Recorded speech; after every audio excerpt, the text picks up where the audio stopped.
They toasted with champagne as the family business changed hands, completely unaware that Grandpa had entrusted me with his most valuable assets, hidden in plain sight. By Monday morning, they'd discover that they had sold nothing but an empty shell. Before we jump back in, tell us where you're tuning in from, and if this story touches you, make sure you're subscribed. Because tomorrow, I've saved something extra special for you. When my grandfather, Samuel Reynolds, passed away 3 months ago, the entire family gathered at his sprawling farmhouse in Oak Ridge Valley. The same farmhouse where I'd spent countless summers learning the intricate details of Reynolds' agricultural supply, the business my grandfather had built from nothing over 60 years. Growing up, I was always the quiet one, the bookish granddaughter, who seemed more interested in ledgers than the glamorous lives my cousins pursued in the city. While they visited occasionally for holiday gatherings, I spent weekends and summers working alongside Grandpa Sam, absorbing everything about the regional agricultural supply business that had become the backbone of our rural community. "You have a mind for this, Victoria," Grandpa would say as I meticulously organized inventory systems or suggested improvements to delivery routes. "You see patterns where others just see numbers." My cousins Ryan and Melissa, along with my Uncle Philip, tolerated what they saw as my quaint fascination with Grandpa's old-fashioned business. They never bothered to understand the complex network of relationships with farmers across 3 states, the carefully negotiated supplier contracts, or the landholdings strategically acquired over decades. During the reading of the will, everyone appeared shocked when Grandpa Sam named me Victoria Reynolds as the primary inheritor of Reynolds Agricultural Supply. The business had grown to include 5 locations, substantial real estate holdings, and contracts with nearly every major farm within a 100-mile radius. My cousins sat stunned as the lawyer detailed my majority stake in the company. Uncle Philip's face turned an alarming shade of red. "This is ridiculous," he sputtered once the lawyer finished. "Victoria knows nothing about running a business of this scale. She's just a girl who helped with bookkeeping." His dismissal stung, but I remained silent. Grandpa's attorney, Mr. Donovan, continued reading, explaining that a board of directors would be established with family members, including Uncle Philip, Ryan, and Melissa, each receiving minority shares and board positions. Samuel believed in family governance, Mr. Donovan explained, adjusting his glasses. He wanted Reynolds Agricultural Supply to remain a family enterprise with Victoria at the helm. I watched my cousins exchange glances across the room. Ryan, who'd failed at 3 startup ventures in the city, was already calculating his potential payout. Melissa, who'd never worked a day in the business, was likely planning how to leverage her new board position into social capital among her friends. Uncle Philip, who'd always resented being the younger brother to my grandfather, was undoubtedly plotting how to wrest control from his inexperienced niece. "We should meet tomorrow to discuss transition plans," I suggested after the reading concluded. "I've been preparing some strategies for expanding our services to smaller family farms that—" "Let's not get ahead of ourselves, Victoria," Uncle Philip interrupted, his tone patronizing. "This is a lot for everyone to process. We should take some time before making any decisions." I nodded agreeably, already recognizing the familiar pattern. Delay, dismiss, diminish. It was the same approach Uncle Philip had used whenever Grandpa suggested innovations that Philip considered too risky or progressive. That evening, as I sat alone in Grandpa's study, now my study, I opened his leather-bound journal, the one he'd given me the month before he passed. Inside, in his careful handwriting, was a letter addressed to me. "My dearest Victoria, if you're reading this, then Mr. Donovan has informed you of your inheritance. I've watched you grow from a curious child into a sharp-minded woman with the perfect combination of business acumen and compassion needed to lead Reynolds Agricultural Supply into the future.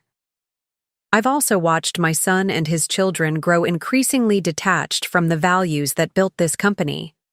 Their occasional interest in the business has always been tied to what they could extract from it. never what they could contribute. I fear they will not accept your leadership easily. Philip has always believed he should inherit everything, despite his lack of interest in actually understanding our business model beyond the profit margins. Ryan and Melissa have never shown genuine interest in the company's operations or its importance to the community we serve. I suspect they will attempt to undermine you, perhaps even try to force a sale of the company to one of the large agricultural conglomerates that have been circling us for years. Cortland Agribusiness has made numerous overtures, all of which I've rejected because their model would destroy the relationships we've built with family farmers. Which is why I've prepared a contingency plan. The letter continued, detailing the intricate safeguards my grandfather had put in place. As I read, I felt a strange mixture of grief and gratitude. Grief that he had anticipated such betrayal from his own family, and gratitude that he had prepared me so thoroughly. The very next morning, I discovered how prescient Grandpa Sam had been. "Victoria, we need to talk," Uncle Philip announced, entering my office without knocking. Ryan and Melissa trailed behind him, attempting to look solemn but failing to hide their excitement. "We've been discussing the future of Reynolds Agricultural Supply," Uncle Philip continued, settling into a chair across from my desk. "And we think it might be in everyone's best interest to consider acquisition offers." "Acquisition offers?" I repeated, keeping my voice neutral while my mind raced. "We haven't solicited any offers. Actually," Ryan interjected, sliding a folder across my desk, "Cortland Agribusiness has expressed strong interest. Their initial offer is quite generous." I opened the folder to find acquisition paperwork already drafted, with a purchase price. That, while substantial, significantly undervalued the company's true worth. The proposal had been dated 3 days after Grandpa's funeral. "You've been negotiating with Cortland behind my back?" I asked, looking up from the papers. "Before Grandpa was even buried?" "We're trying to be practical, Victoria," Melissa said, her voice dripping with fake sympathy. "Everyone knows you wanted to please Grandpa by working here, but running an entire agricultural supply company? That's a completely different matter. We're looking out for your interests too," Uncle Philip added. "With your share of the sale, you could go back to school, maybe get a business degree if you really want to run something someday." I closed the folder slowly, buying time to control my rising anger. This was exactly what Grandpa had predicted, happening even sooner than he anticipated. "I understand your concerns," I said finally, my voice steady. "But I need time to review the offer properly. This isn't a decision to rush into." "Of course," Uncle Philip said, not bothering to hide his relief. "Take the weekend. We've scheduled a meeting with Cortland's representatives for Monday morning. They're very eager to move forward." After they left, I locked my office door and pulled out my phone. I had calls to make, starting with Mr. Donovan. "They've made their move even faster than your grandfather predicted," he said after I explained the situation. "We need to implement Phase 1 immediately." "I agree," I replied, pulling out the key Grandpa had given me, the one that opened the hidden safe behind his old farming awards. "I'll meet you at your office in an hour with the documents." As I hung up, my phone buzzed with a text from Ryan. "Just checking if you need help understanding any of the acquisition terms." "Happy to walk you through the financials." I smiled at his condescension, typing back, "Thanks. I'll let you know if I have questions. Trying to process everything right now." He'd interpret it as the hesitant response of an overwhelmed young woman, not as the calculated calm of someone who had been preparing for this moment for years. Little did they know that while they were already mentally spending their windfall from selling Grandpa's legacy, I was executing a plan that would leave them with nothing but an empty shell and their own shattered greed. I arrived at Mr. Donovan's law office exactly 57 minutes later, carrying a leather portfolio that contained what Grandpa Sam called the insurance policy. The receptionist, Mrs. Winters, who had worked with my grandfather for over 30 years, smiled knowingly as I entered. Preparing and narrating this story took us a lot of time, so if you are enjoying it, subscribe to our channel. It means a lot to us. Now back to the story. "He said you'd be the one to carry on properly," she whispered as she escorted me to Mr. Donovan's private office. Samuel always knew who to trust. The lawyer rose to greet me, closing the door firmly behind Mrs. Winters. "Victoria, I've started the preparations as Samuel instructed. How are you holding up?" "Better than they think," I replied, placing the portfolio on his desk. "They believe I'm some naive bookkeeper who can be intimidated into selling." Mr. Donovan chuckled, opening the portfolio to reveal the documents inside. "Your family has severely underestimated you." That was always Samuel's greatest advantage, too, being underestimated. What my relatives never bothered to learn was that my bookish nature had earned me a double major in agricultural business management and corporate law from Cornell University. The summers I spent with Grandpa weren't just sentimental visits. They were carefully structured apprenticeships. While my cousins saw me filing papers and organizing inventory, I was actually learning every aspect of the business, from negotiating supplier contracts to understanding the complex land management strategies that made Reynolds Agricultural Supply so valuable. "Samuel left specific instructions," Mr. Donovan said, pulling out another folder from his desk. "He anticipated that Philip would try to orchestrate a sale if given any authority. That's why he structured your inheritance the way he did." He spread out a diagram showing the true corporate structure of Reynolds Agricultural Supply. What appeared on paper as a single-family business was actually a carefully constructed network of separate legal entities, each one holding different key assets. The company they're trying to sell to Cortland, Reynolds Agricultural Supply, Inkier, is essentially just the operational shell, Mr. Donovan explained. The most valuable assets, the land holdings, the water rights, the equipment, and the exclusive supplier contracts, are all held by separate entities that Samuel quietly transferred to you over the past 5 years.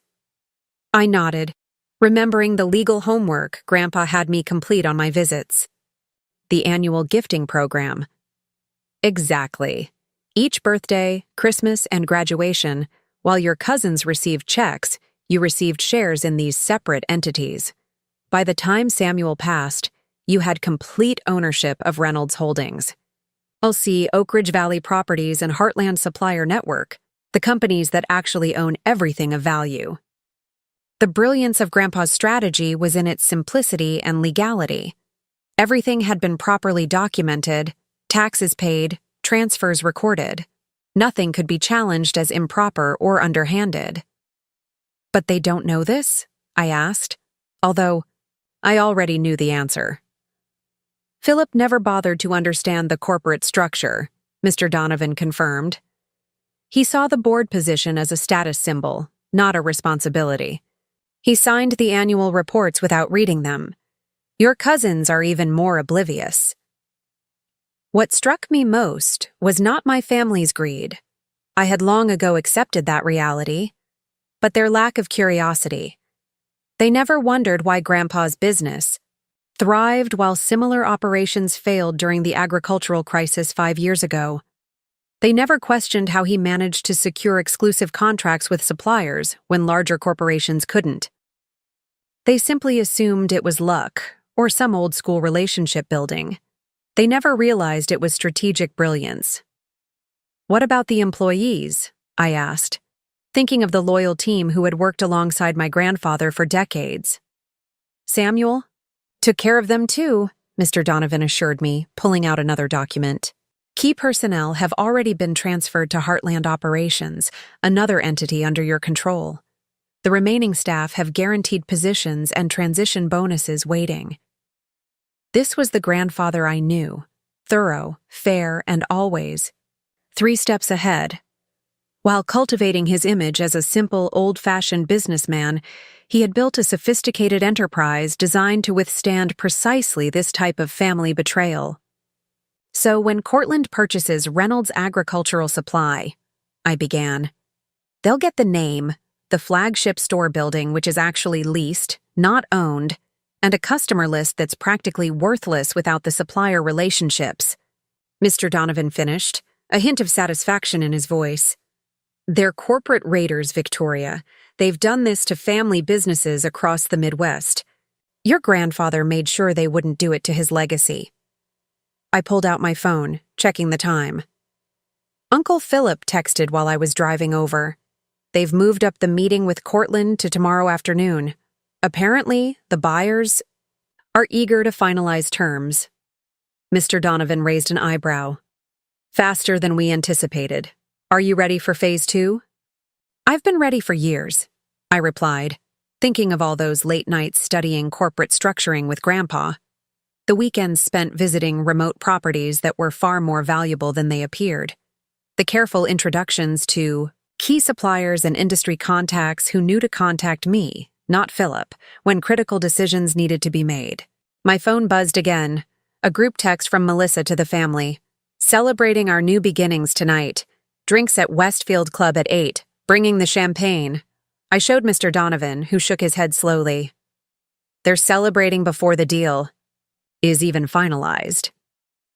Typical, I said, tucking the phone away. Ryan's probably already put a down payment on a new sports car.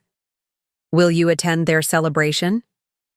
He asked, gathering the documents into a secure file. I considered the question.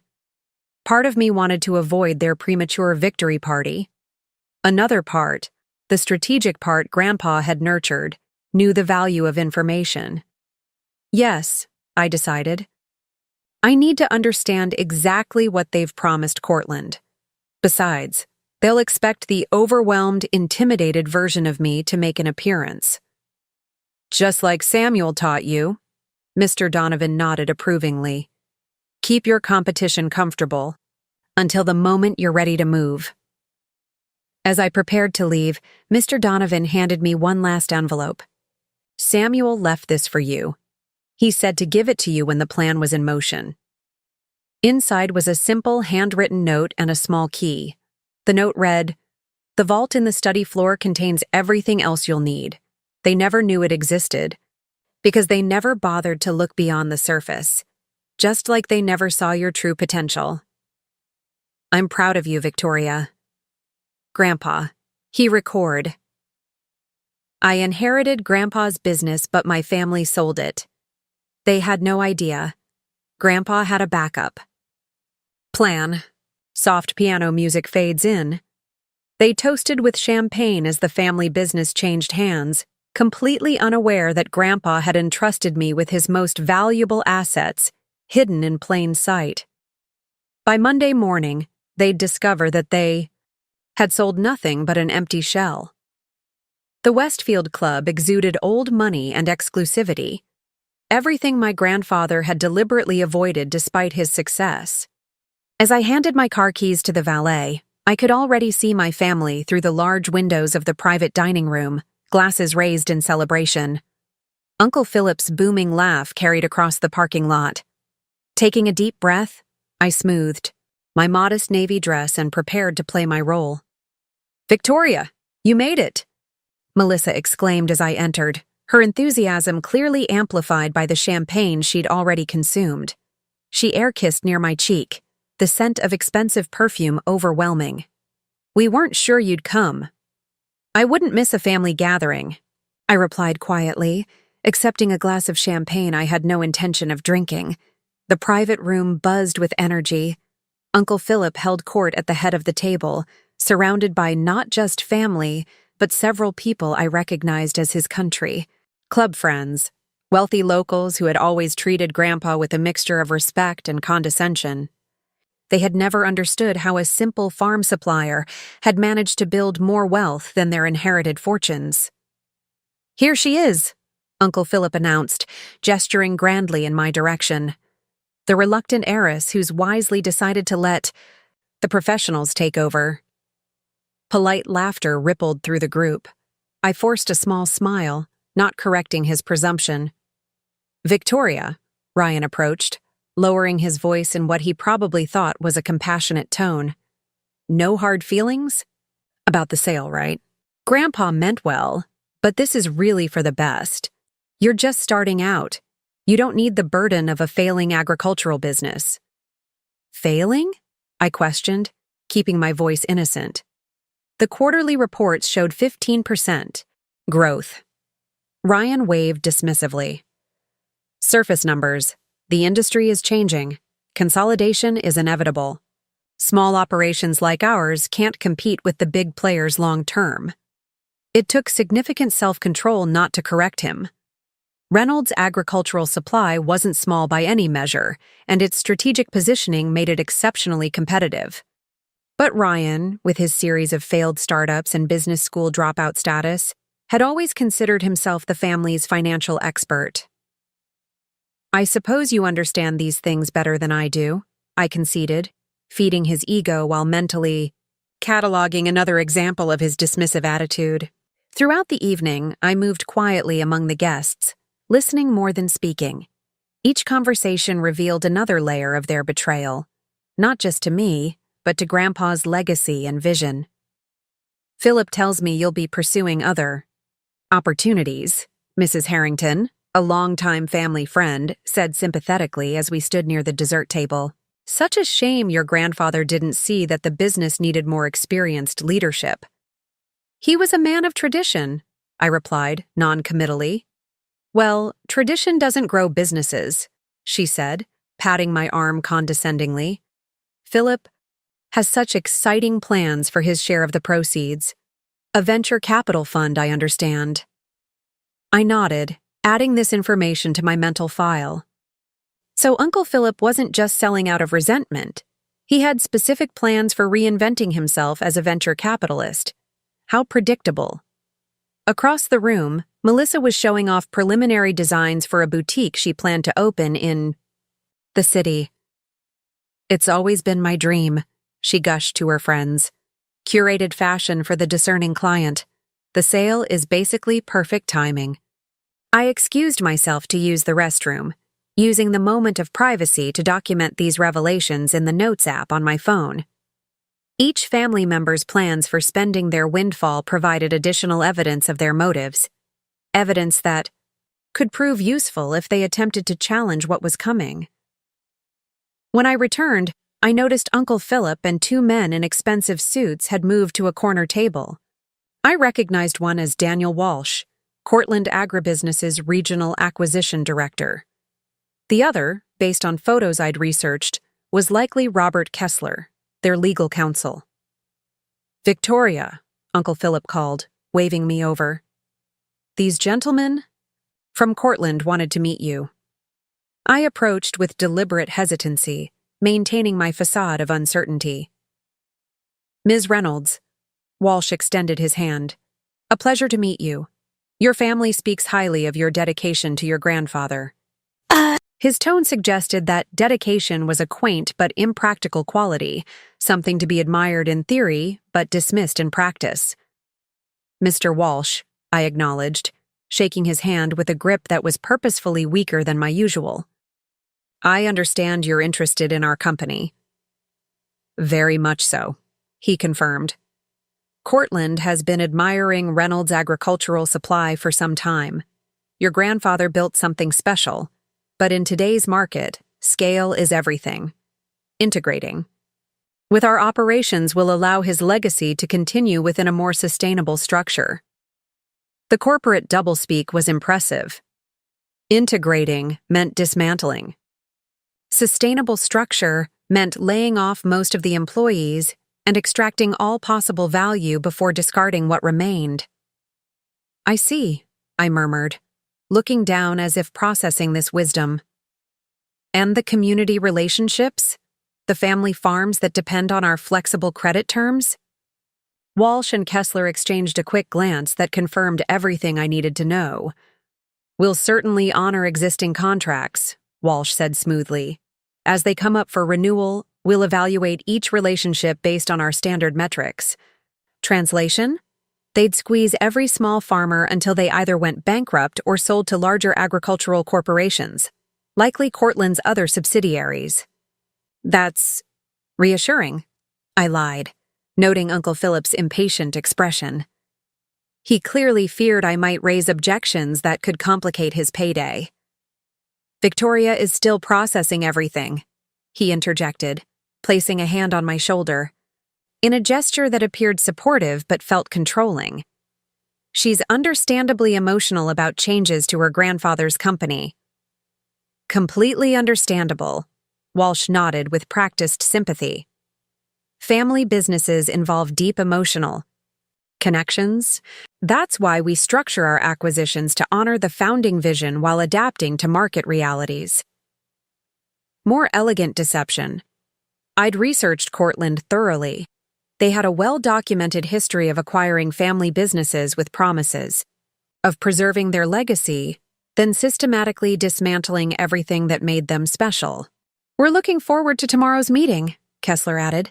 "Just a few more details to finalize, and everyone can move forward with their exciting new chapters." Uncle Philip beamed. "We're all eager to conclude matters efficiently." I forced a weak smile. "It's certainly happening very quickly." "The best deals often do," Walsh replied with practiced charm. "When there's genuine alignment of interests, things just fall into place." The only genuine alignment was between their predatory acquisition strategy and my family's greed. But I simply nodded, excusing myself as if overwhelmed by the conversation. For the remainder of the evening, I continued my information gathering, occasionally checking my phone as messages came in from Mr. Donovan confirming various legal preparations. Each notification strengthened my resolve as I watched my family celebrate selling out everything Grandpa had built. Near the end of the evening, Uncle Philip clinked his glass for attention, his face flushed with triumph and alcohol. "I'd like to propose a toast," he announced to the assembled guests. "To new beginnings and smart decisions. Tomorrow marks a turning point for our family. While my brother built a respectable local business, tomorrow we step into a larger world of opportunity." The dismissive reference to Grandpa as having built merely a respectable local business sent a surge of anger through me. Reynolds Agricultural Supply supported hundreds of family farms across 3 states and employed over 70 people who received benefits far beyond industry standards. "And a special thanks to Victoria," Uncle Philip continued, raising his glass in my direction, "for recognizing that some legacies are best honored by knowing when to let go." All eyes turned to me, expectant. I raised my still full champagne glass, maintaining my mask of quiet acquiescence. "To Grandpa," I said simply, letting them interpret my brevity as emotional constraint rather than simmering determination. As glasses clinked around the room, my phone vibrated with a message from Mrs. Winters, the longtime receptionist. "Found the files you requested in the old storage room. Everything exactly where your grandfather said it would be. All digitized and secured as instructed." Another piece falling into place. I excused myself shortly after, claiming tiredness.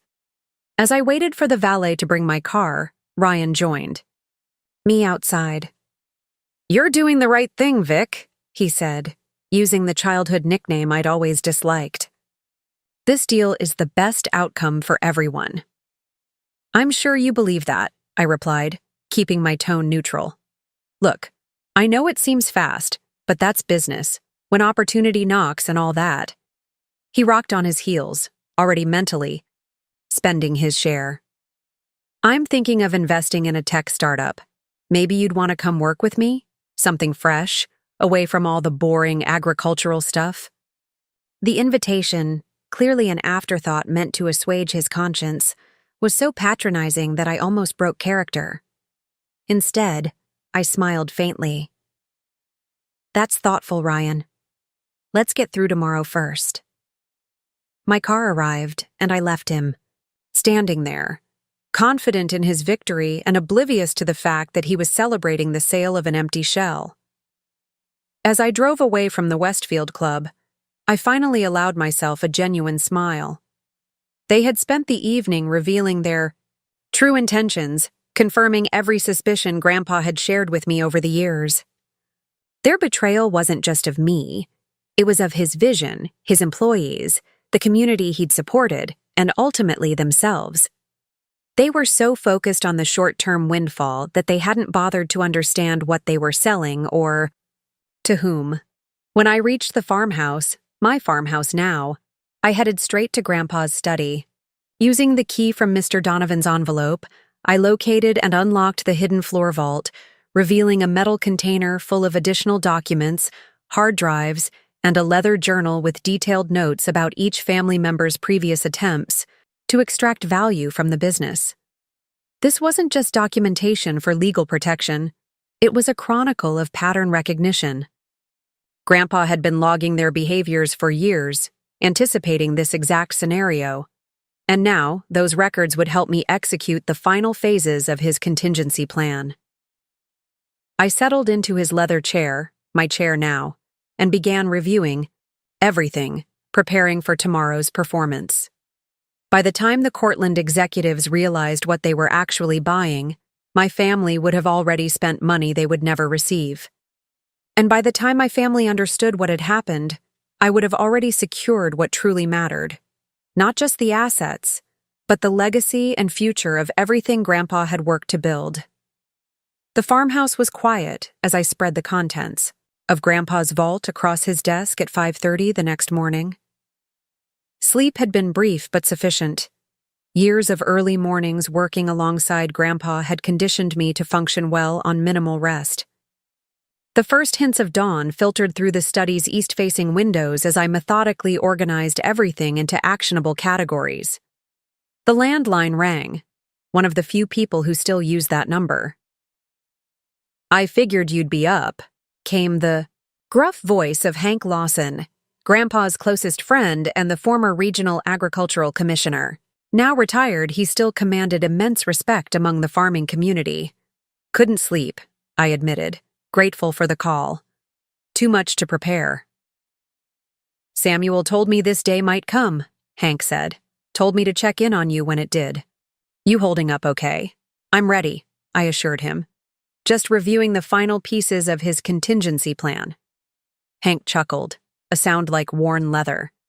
"Your grandfather always said you were the only one who truly understood what he built. The others just saw dollar signs." "They still do," I said, glancing at the Cortland acquisition documents I'd photographed during the celebration. "The meeting's at 2:00 today. And you'll be ready?" "I've been ready for years," I replied, thinking of all the carefully documented lessons Grandpa had imparted. "But I could use your help with Phase 3. "Already on it," Hank confirmed. "Made the calls last night after Peter Thompson spotted those Cortland suits at the Westfield Club. Word spreading through the co-op. 27 farm owners will be in my barn at noon. The others are joining by video call."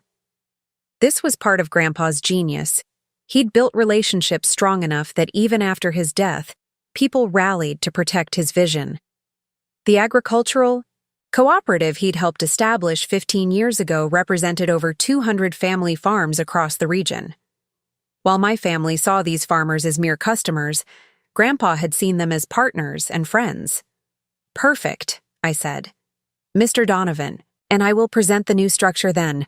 "They'll be ready," Hank assured me.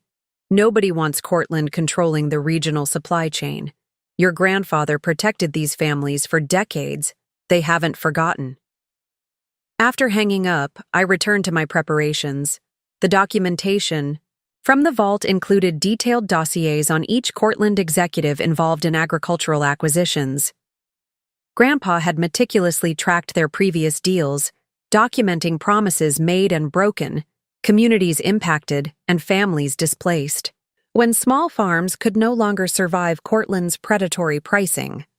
Most valuable was a digital drive containing recorded conversations between Uncle Philip and Cortland representatives dating back 18 months, conversations that had occurred while Grandpa was still alive, secretly planning to sell the company against his explicit wishes. In some states, these recordings might have been legally questionable, but in our single-party consent state, they were perfectly admissible and damning. My phone buzzed with a text from Melissa. "Don't forget, meeting at 2 p.m. sharp. Wear something. Professional for once." These Cortland people are the real deal. The condescension was so typical I almost laughed. I texted back a simple thanks for the reminder while glancing down at the Cornell Law sweatshirt I was wearing. One of many aspects of my education my family had never bothered to ask about. At 7:30, the farmhouse doorbell rang.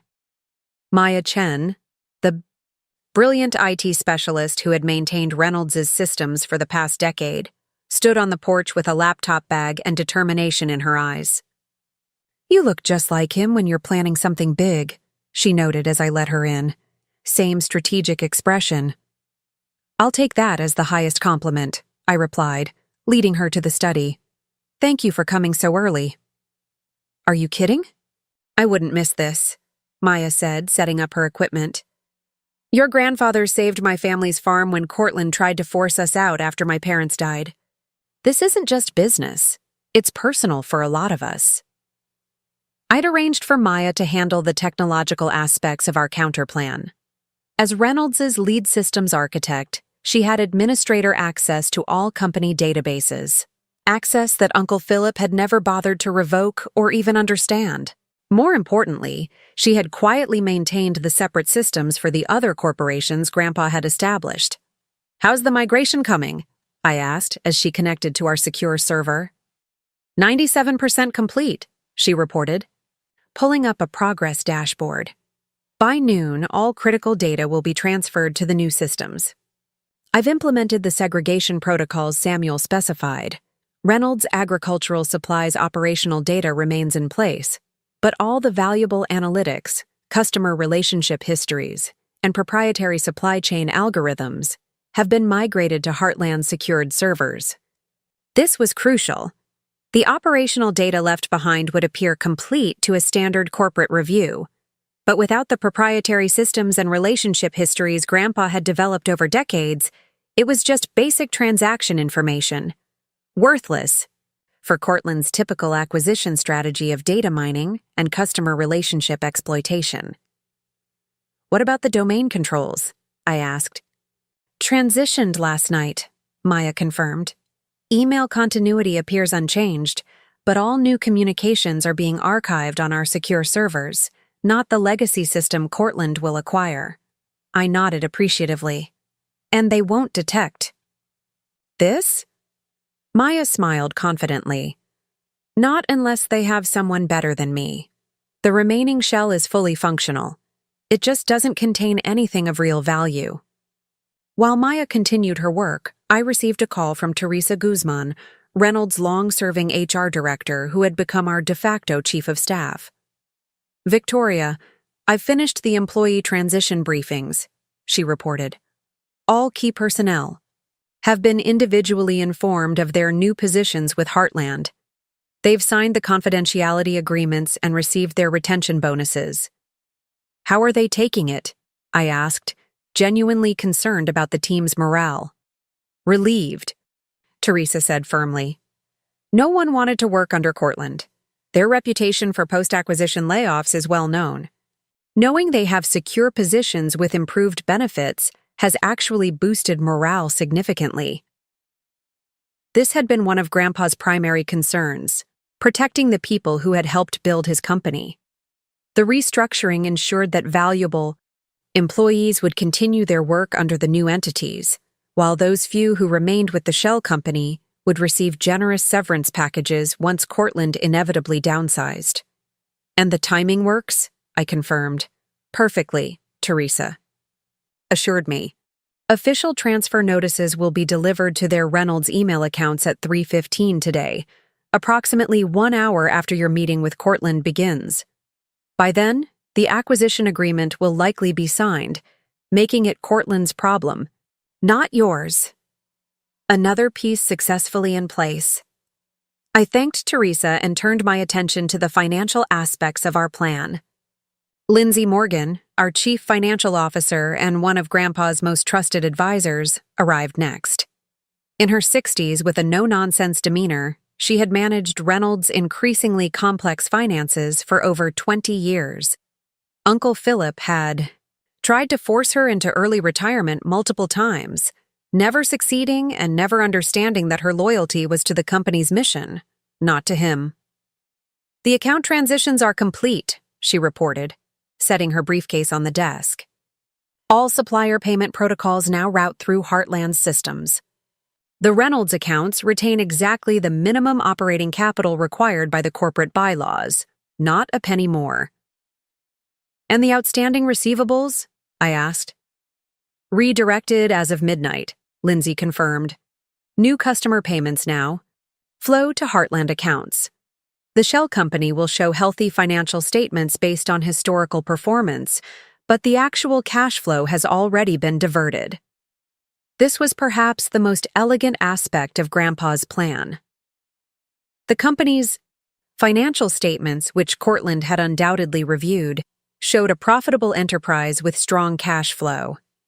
What they couldn't see was that this cash flow had already been legally redirected to the new entities through a complex but entirely legitimate restructuring that exploited contract clauses my family had never bothered to read. "Cortland's due diligence team didn't catch this?" I asked, though I already knew the answer. Lindsay's smile was sharp. "Your uncle provided them with the quarterly reports he receives as a board member. Those reports show consolidated results that include all entities under the Reynolds umbrella. He never understood that the healthy profits he was so eager to sell come primarily from operations and assets that are no longer part of the shell company they're acquiring." By mid-morning, Mr. Donovan arrived with the final legal documents prepared. We gathered in the kitchen, a team of loyal experts who had recognized Grandpa's vision long before I had. "The transfer documents are complete," Mr. Donovan announced, spreading papers across the large farmhouse table. "Heartland Supplier Network has now formally acquired the exclusive distribution rights from all major agricultural suppliers. Reynolds Agricultural Supply is now legally just a retail operation with no guaranteed inventory sources." "And the real estate?" I asked. "Oak Ridge Valley Properties now officially owns all land and buildings except the flagship store, which remains on a month-to-month lease that can be terminated with 30 days' notice," Mr. Donovan confirmed. "We've also transferred all equipment leases to Reynolds Holdings LLC. The shell company now technically leases its equipment from your holding company at rates that will quickly become unsustainable once the revenue streams dry up." Maya looked up from her laptop. "What about the non-compete clauses? Won't those prevent us from operating the new entities in direct competition?" Mr. Donovan smiled. "That's the beauty of Samuel's foresight. The non-compete clauses in the standard acquisition agreement only apply to Reynolds Agricultural Supply Inc. S.A.I. and its officers. They don't restrict other entities or individuals not named in the agreement. Meaning I'm free to operate the new companies in direct competition," I concluded. "Precisely," Mr. Donovan nodded. "And since you're selling your shares as part of the transaction, you won't be bound by the officer restrictions either." As noon approached, we finalized our preparations. I changed into a modest but professional gray suit, one that would meet Melissa's expectations of looking professional while not drawing undue attention. The understated pearl earrings Grandpa had given me for my law school graduation completed the look of someone taking an important meeting seriously, but not someone prepared for corporate warfare. Before leaving for Hank's barn to meet with the co-op members, I took one final moment in Grandpa's study. His photograph watched over the room, not the formal portrait that hung in the company headquarters, but a candid shot of him standing in a field at sunrise, his expression reflective, but determined. "I won't let them dismantle what you built," I promised quietly. "By this evening, they'll understand exactly what they've done." With that pledge, I gathered the essential documents and headed out to rally our most important allies, the farmers, who formed the true foundation of Reynolds Agricultural Supply's success.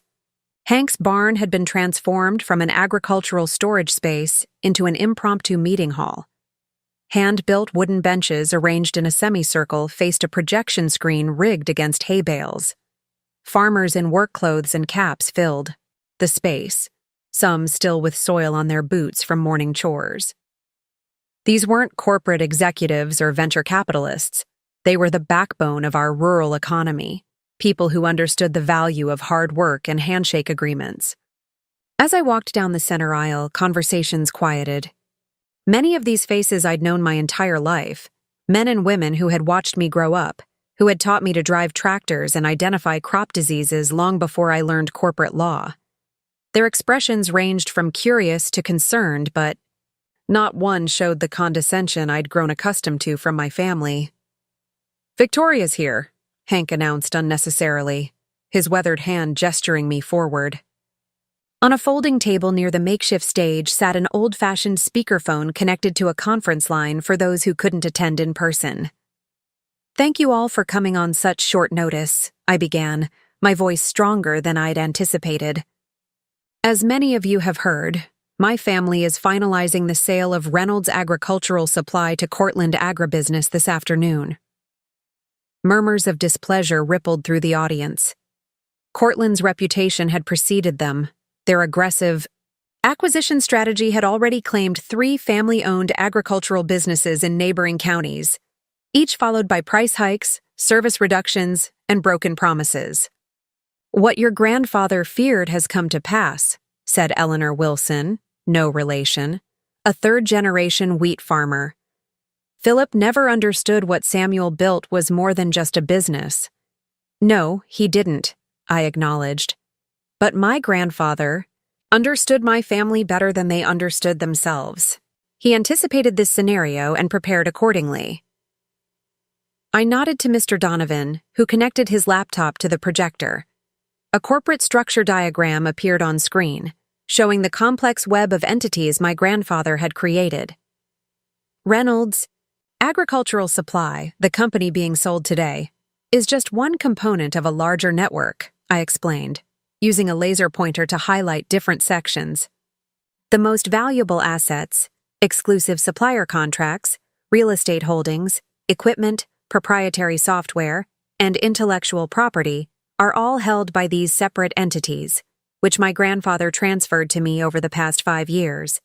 Frank Miller, whose family had farmed the same land for over a century, leaned forward. "So what exactly is Cortland buying?"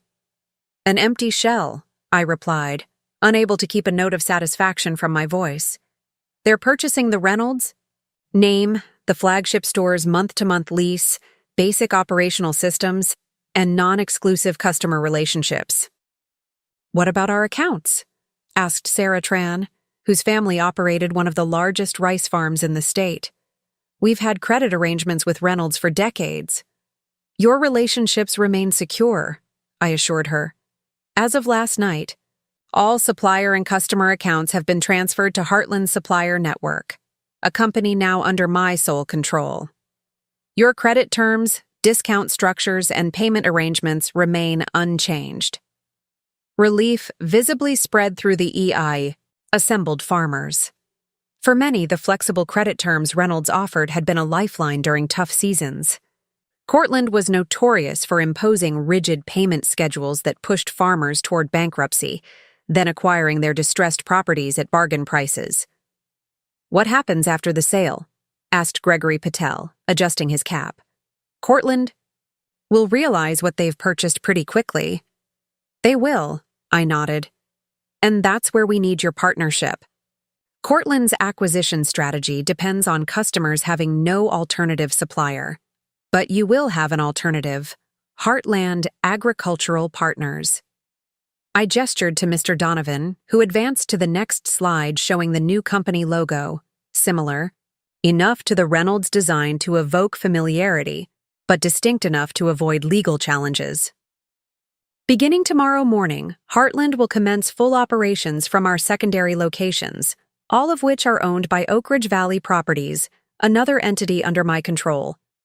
We've retained all key personnel, secured all major supplier relationships, and maintained all customer data and history." Ed Johnston, a normally quiet soybean farmer, raised his hand. "So, Reynolds, or Cortland, I guess, will essentially be competing against a company that has all the real advantages of what Reynolds used to be." "Exactly," I confirmed. "They'll have the name, but we'll have the relationships, infrastructure, And expertise.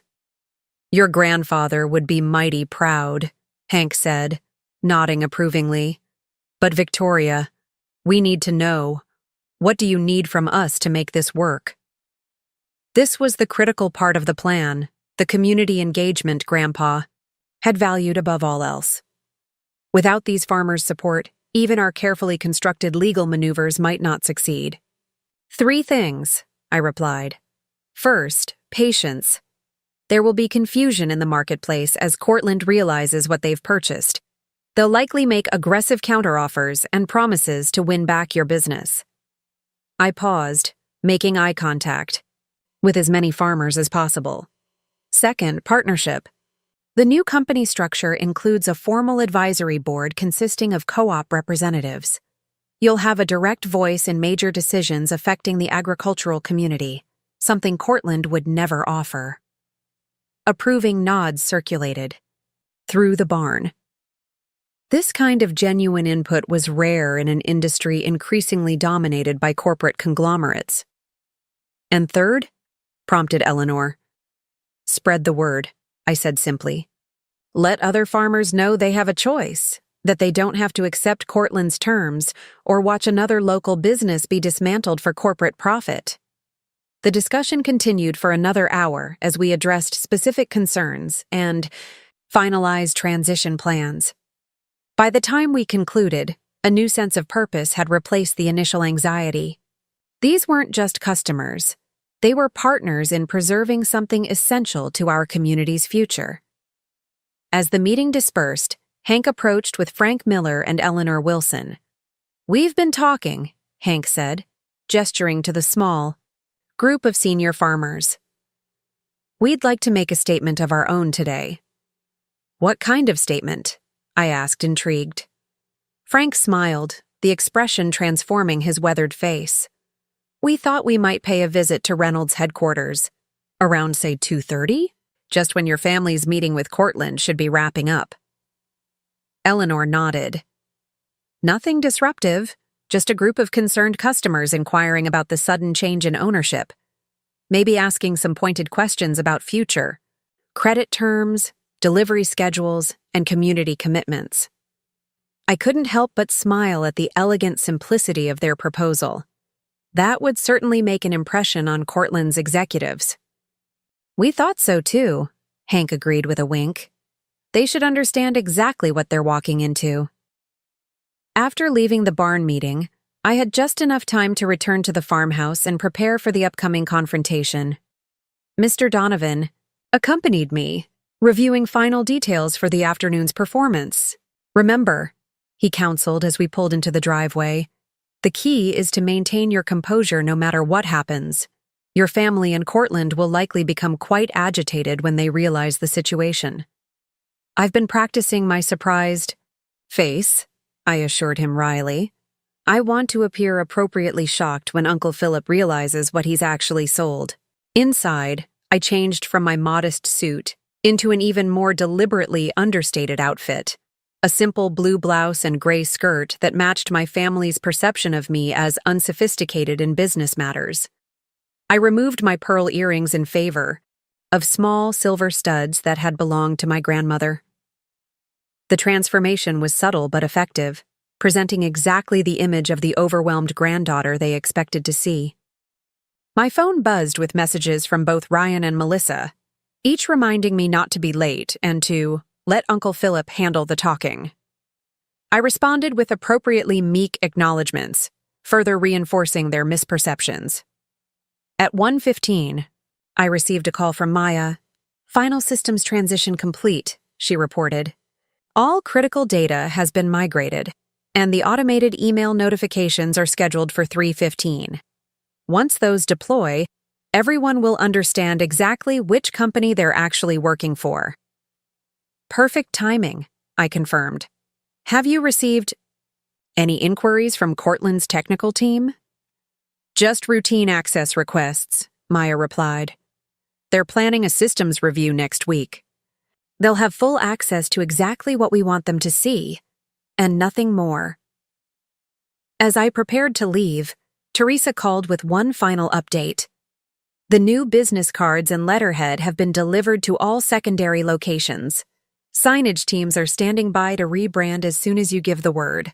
We can be fully operational as Heartland by opening time tomorrow. The pieces were all in place.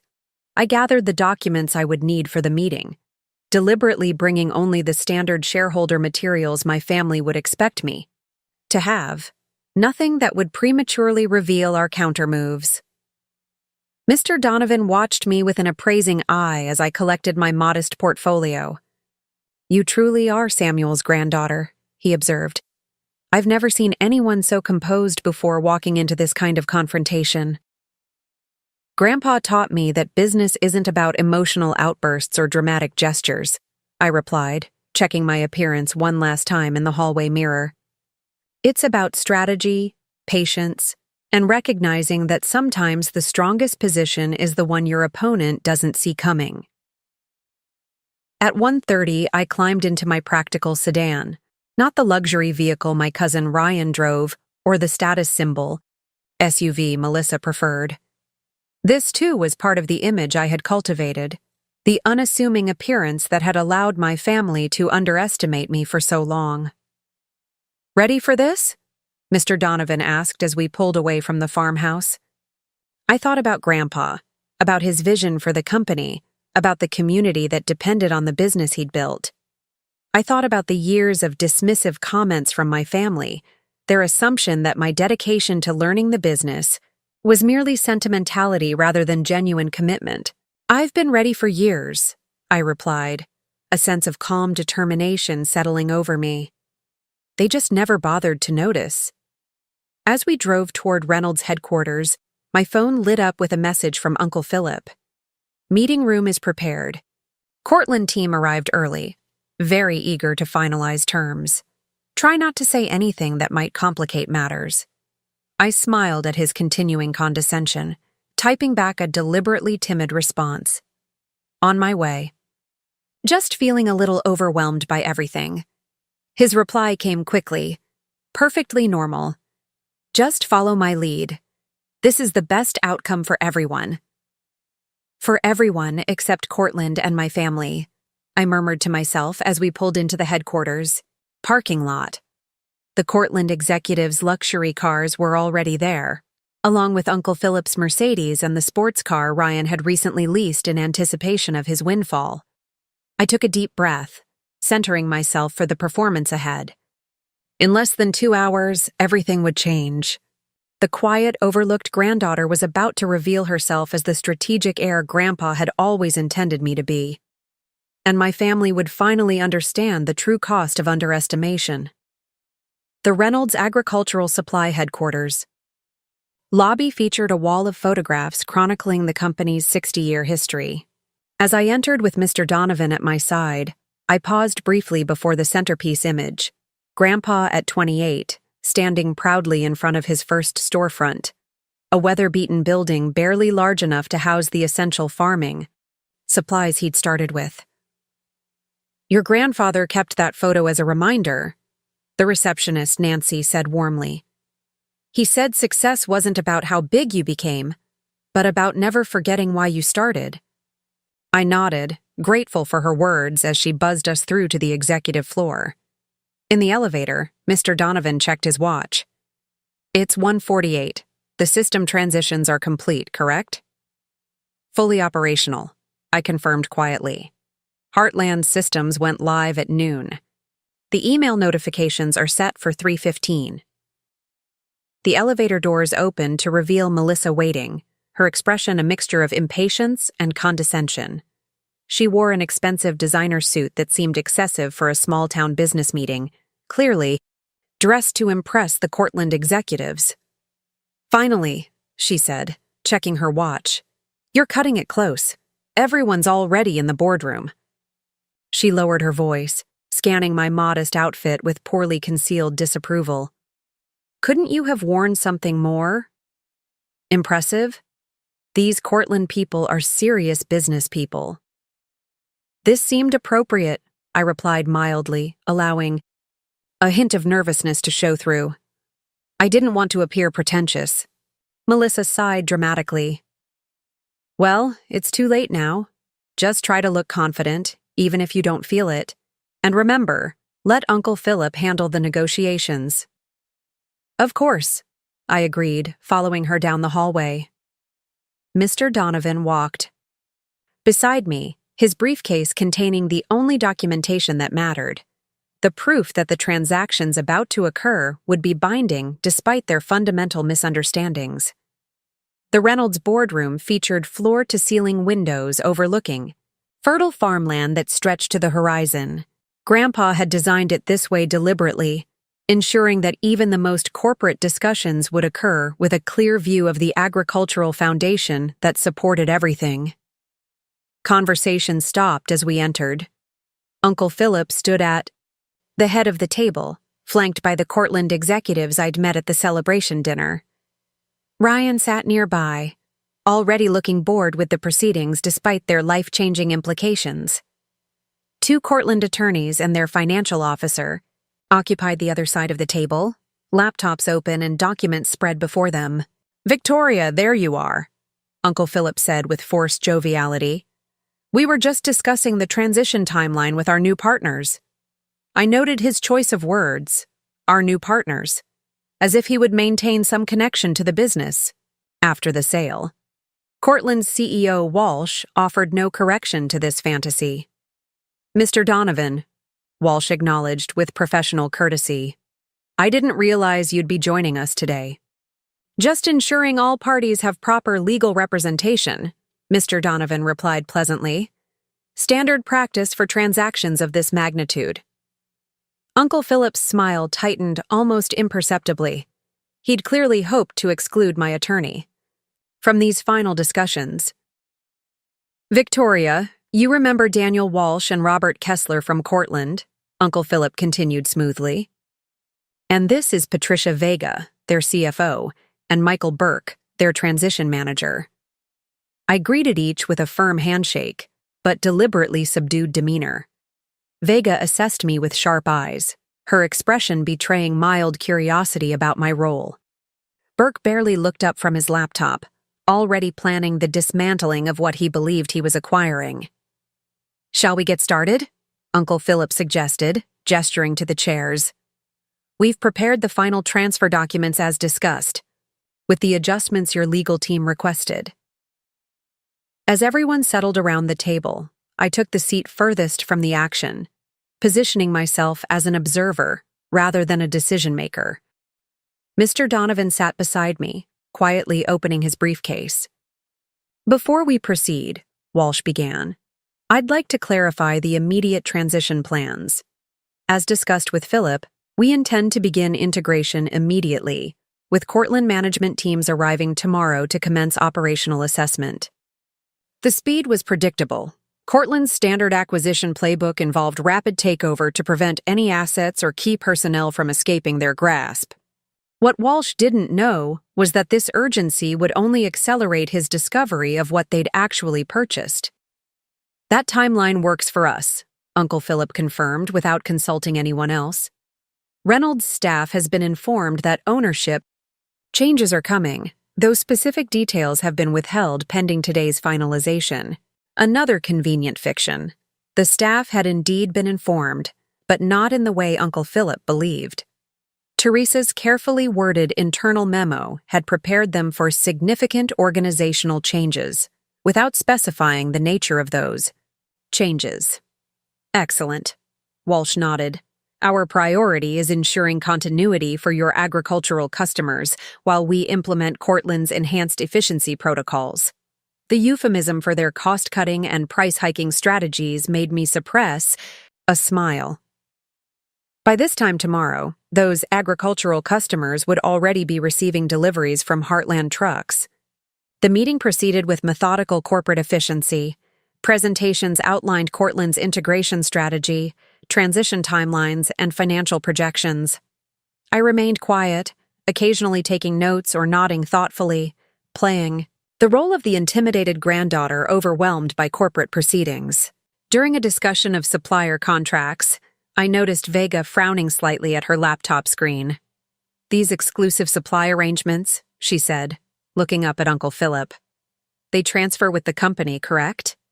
Of course, Uncle Philip replied without hesitation. All operational agreements are included in the acquisition. Mr. Donovan and I exchanged the briefest glance. Uncle Philip was making promises he couldn't keep, promises about assets he didn't control. Walsh turned to me directly for the first time.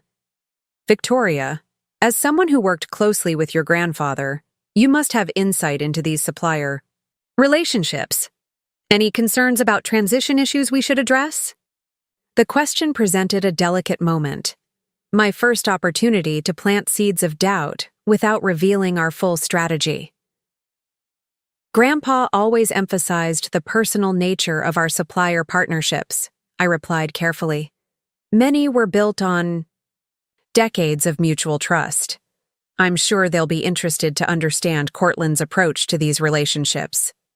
Walsh nodded as if receiving valuable but ultimately inconsequential advice. We value those relationships and intend to maintain them, perhaps with more formalized structures. The discussion returned to financial details, with Ryan occasionally interjecting questions about the payment schedule. His eagerness to receive his share was barely concealed, his attention focused entirely on when funds would be dispersed rather than what was actually being sold. At 2:30, as the meeting progressed to reviewing the final sales agreement, my phone vibrated silently in my pocket. A text from Hank. Delegation assembled in the parking lot. 28 farmers and counting. Ready when you are. I suppressed a smile, imagining the scene unfolding outside. Pickup trucks and farm vehicles filling the visitor parking, weathered farmers in work clothes preparing to make their presence known. The timing would be perfect. Now, regarding Section 7, 3 of the agreement, Kessler Cortland's attorney was saying, we've adjusted the non-compete language as requested. The clause now specifically prevents former Reynolds executives from establishing competing agricultural supply businesses within the region for a period of 5 years. That seems reasonable, Uncle Philip agreed without consulting me, despite my status as the primary shareholder. Victoria won't be pursuing anything in this industry anyway. I allowed a flicker of discomfort to cross my face, as if bothered by having my future decided but too intimidated to object. Melissa, noticing this, gave me a warning look from across the table. The Cortland team seemed satisfied with Uncle Philip's presumption to speak for me. Only Vega seemed to register something off, her shrewd eyes briefly meeting mine with a questioning glance before returning to her documents. As the meeting approached, the 3-hour mark, the final documents were arranged for signatures. My family's excitement was palpable.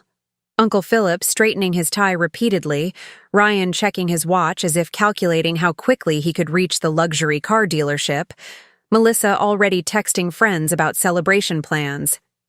We'll need signatures from all current shareholders, Kessler explained, passing document folders around the table. Philip, as board chairman, Ryan and Melissa as minority shareholders, and of course, Victoria as majority shareholder. The moment had arrived. I accepted my folder with appropriate solemnity, watching as my family eagerly began signing their copies without even a cursory review of the final terms. Take your time, Victoria, Mr. Donovan advised loudly enough for everyone to hear. These are significant documents deserving careful consideration. Uncle Philip barely concealed his annoyance. Everything's in order, Victoria. The same terms we discussed yesterday. I nodded, opening the folder and slowly reviewing the first page with deliberate care. The clock on the wall read 2:55. In 20 minutes, the automated emails would deploy, revealing to every employee, supplier, and customer the true nature of today's transactions. Victoria, Uncle Philip prompted, his patience visibly thinning. We shouldn't keep our partners waiting. I just want to be thorough, I replied, turning to the next page with studied concentration. Grandpa always said never to sign anything you haven't read completely. Ryan sighed dramatically. It's a standard acquisition agreement, Vic. Nothing complicated. If only he knew how wrong he was. Nothing about this agreement was standard, and everything was complicated, specifically because of what the documents didn't include. At precisely 3 Gao, Nancy's voice came through the intercom. "Excuse me, Mr. Reynolds, but there's a large group of agricultural customers in the lobby asking to speak with management about the ownership change. They seem quite insistent." Uncle Philip frowned, pressing the intercom button. "Tell them we're in an important meeting and will issue a formal statement tomorrow." "I tried, sir," Nancy replied, a hint of satisfaction in her voice that only I would recognize. "They've said they're not leaving until they speak with someone in authority about the future of their accounts." Walsh shifted uncomfortably. "Perhaps we should address their concerns. Customer retention is critical during ownership transitions." "I'll handle it after we conclude here," Uncle Philip said dismissively. "Just some farmers worried about changes to their credit terms. Nothing that can't wait." I watched Walsh and Vega exchange glances. They had undoubtedly promised their board a smooth acquisition with minimal customer disruption. A lobby full of concerned farmers was not part of their projected scenario. The timing couldn't have been more perfect. As Hank had promised, the farmers were making sure Cortland understood exactly what they were walking into. A community that valued relationships over corporate efficiency, loyalty over profit margins, and most importantly, a community that wouldn't simply accept new owners without questioning their intentions. "I've completed my review," I announced, picking up the pen with an air of finality. The Cortland executives leaned forward slightly, eager to conclude the transaction that they believed would secure their expansion into our agricultural region. Little did they know that their signatures would purchase nothing but an empty shell, while the true heart of Reynolds Agricultural Supply was already beating under a new name. I signed the document with a steady hand, the culmination of years of preparation hidden behind a facade of reluctant compliance. The moment my pen lifted from the final page, a sense of quiet satisfaction settled over me. Not triumph, but the calm certainty that comes from executing a perfectly orchestrated plan. "Excellent," Walsh said, collecting the signed documents with evident relief. "On behalf of Cortland Agribusiness, we're pleased to welcome Reynolds Agricultural Supply into our family of companies." Uncle Philip beamed, reaching across to shake Walsh's hand enthusiastically. "I know my brother's company will thrive under your progressive management." The carefully chosen phrase, "my brother's company," rather than "our family business," revealed once again how he had always viewed Reynolds Agricultural Supply, not as a legacy to protect, but as an asset to leverage. "Now, regarding those farmers in the lobby," Walsh continued, checking his watch, "perhaps we should address them together. A unified front would demonstrate continuity during the transition." Before Uncle Philip could respond, the boardroom door opened. Nancy appeared with an apologetic expression that didn't quite reach her eyes. "I'm sorry to interrupt, but there's an urgent matter requiring immediate attention." "We're just concluding." "Here," Uncle Philip said dismissively. "Whatever it is can wait." "Actually, sir," Nancy continued, her gaze shifting briefly to me, "it's regarding the company email system. There seems to have been an automated message deployed to all employees, suppliers, and customers. Ms. Vega's assistant just brought it to my attention." Vega immediately opened her laptop, fingers moving swiftly across the keyboard. "I'm not seeing anything." She stopped abruptly, her expression changing. "Wait, it just came through." The digital clock on the wall read 3:15 exactly. Maya's automated notifications had deployed with perfect timing. "What message?" Uncle Philip demanded, his celebratory mood darkening. "I authorized no communications about the sale until after our formal announcement." Vega turned her laptop so Walsh could see the screen. His confident expression faltered as he scanned the content. "What is this? Some kind of restructuring notification?" Ryan, suddenly alert, pulled out his phone. "I've got it too. It's addressed to all Reynolds associates and business partners." The message that had just been simultaneously delivered to hundreds of recipients was elegantly simple. Important notice: corporate restructuring and transition. Dear valued partner, effective immediately, all operations previously conducted under Reynolds Agricultural Supply are transitioning to Heartland Agricultural Partners, a company founded on the same principles of service, integrity, and community support that have guided us for 60 years. All existing accounts, credit arrangements, supplier contracts, and business relationships will continue uninterrupted through Heartland, with the same team members you've always trusted serving you from our network of locations throughout the region. Only our name is changing. Our commitment to you remains stronger than ever. For any questions, please contact your usual representative, who will now be serving you as part of the Heartland team. Sincerely, Victoria Reynolds, President and CEO, Heartland Agricultural Partners. The boardroom fell silent as the implications of the message sank in. Uncle Philip's face flushed crimson as he turned to me, comprehension and fury dawning simultaneously. "What have you done?" he demanded. "This is completely unauthorized. We just signed the sale agreement." I maintained my composure, the meek facade falling away. "I've done exactly what Grandpa prepared me to do.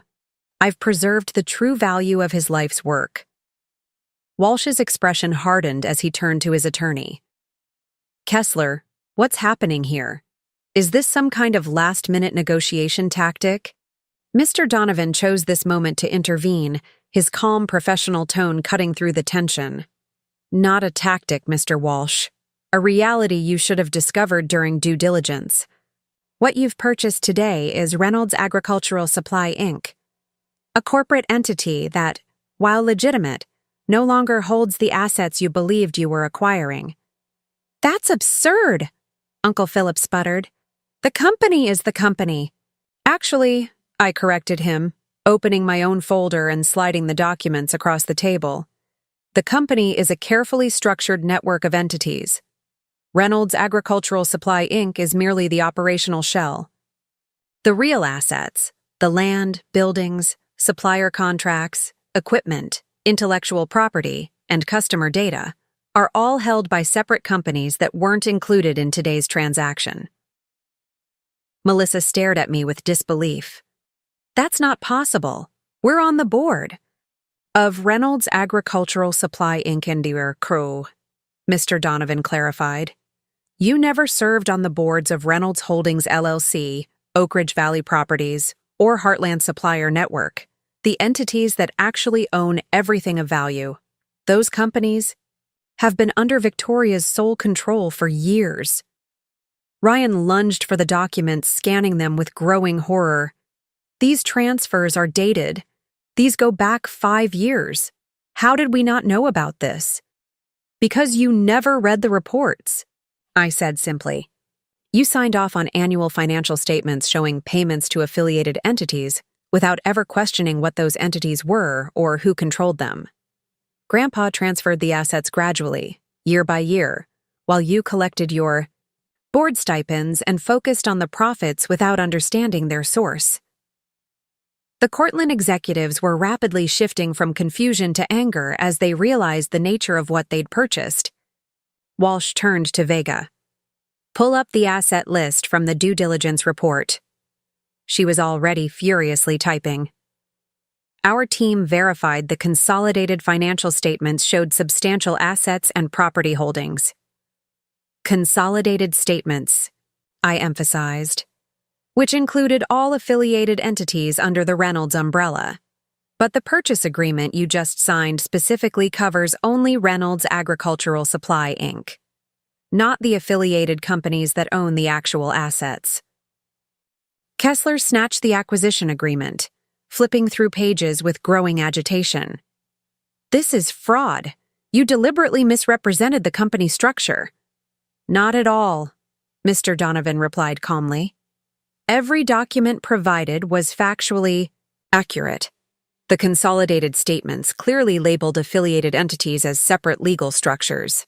Your team never requested detailed information on those specific entities or their ownership. That would have been basic due diligence for an acquisition of this magnitude."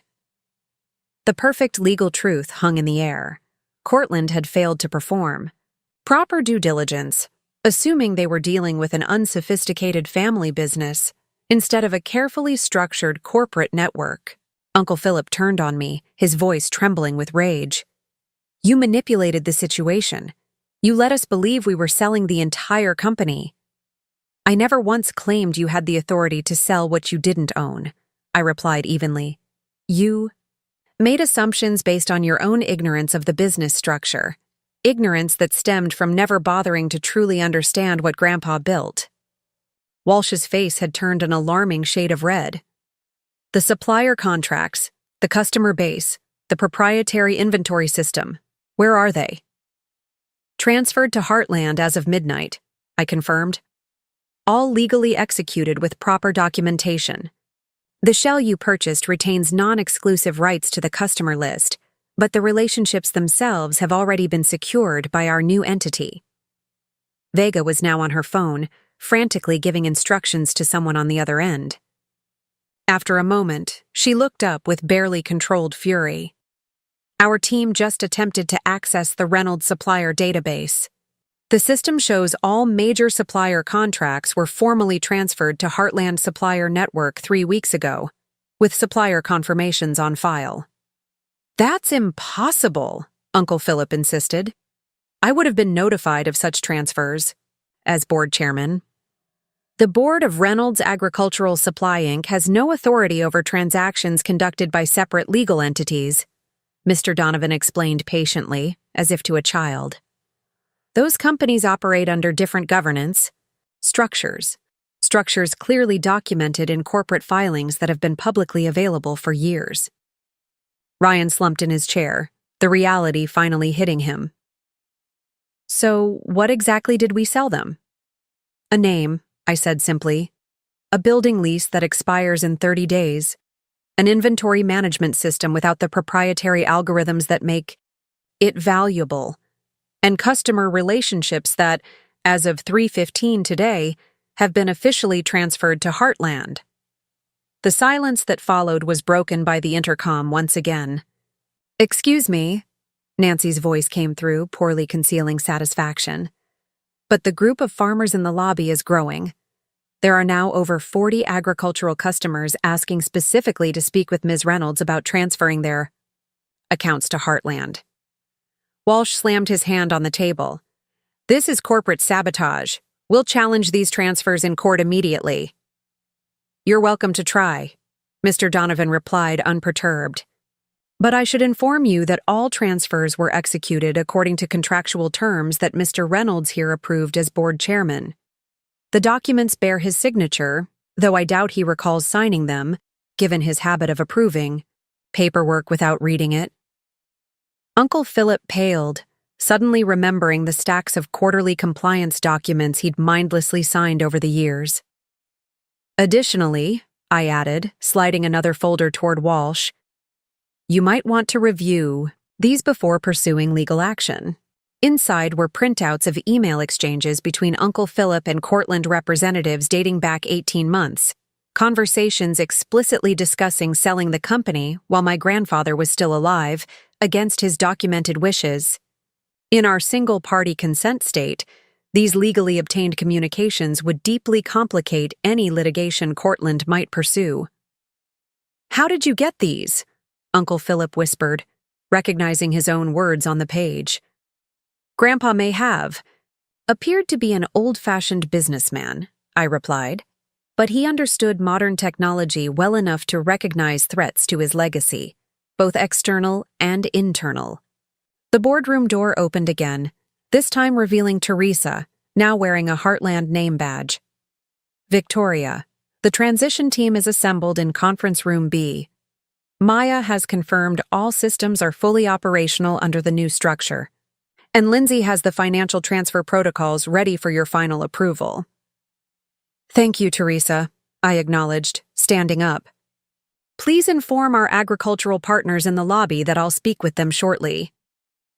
You can't just walk away from this table, Walsh exploded, his corporate composure finally shattering.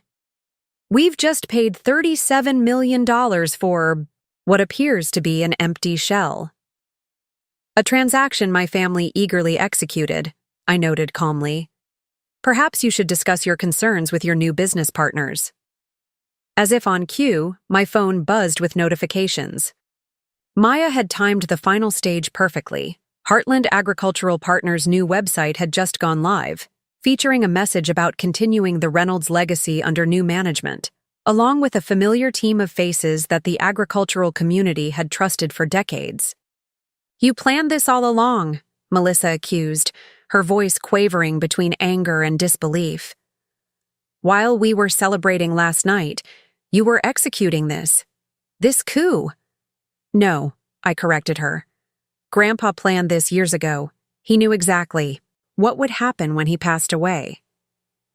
He understood that you valued the wealth he created, but not the principles that created it." I gathered my belongings, nodding to Mr. Donovan that I was ready to depart. As we moved toward the door, Ryan suddenly looked up from his phone with horror. "The money," he said hoarsely. "The transfer to our accounts. It hasn't come through." "That's because there is no money," Uncle Philip realized, his voice hollow. "We sold nothing of value." Walsh turned to his attorney with barely controlled fury. "Kessler, find me a way out of this agreement. Now." The attorney was already shaking his head. "The transaction is complete. The documents are filed. We own Reynolds Agricultural Supply, Inc. Exactly what the agreement specified." "Then what do we actually own?" Vega demanded. I paused at the doorway, turning back to face the stunned group.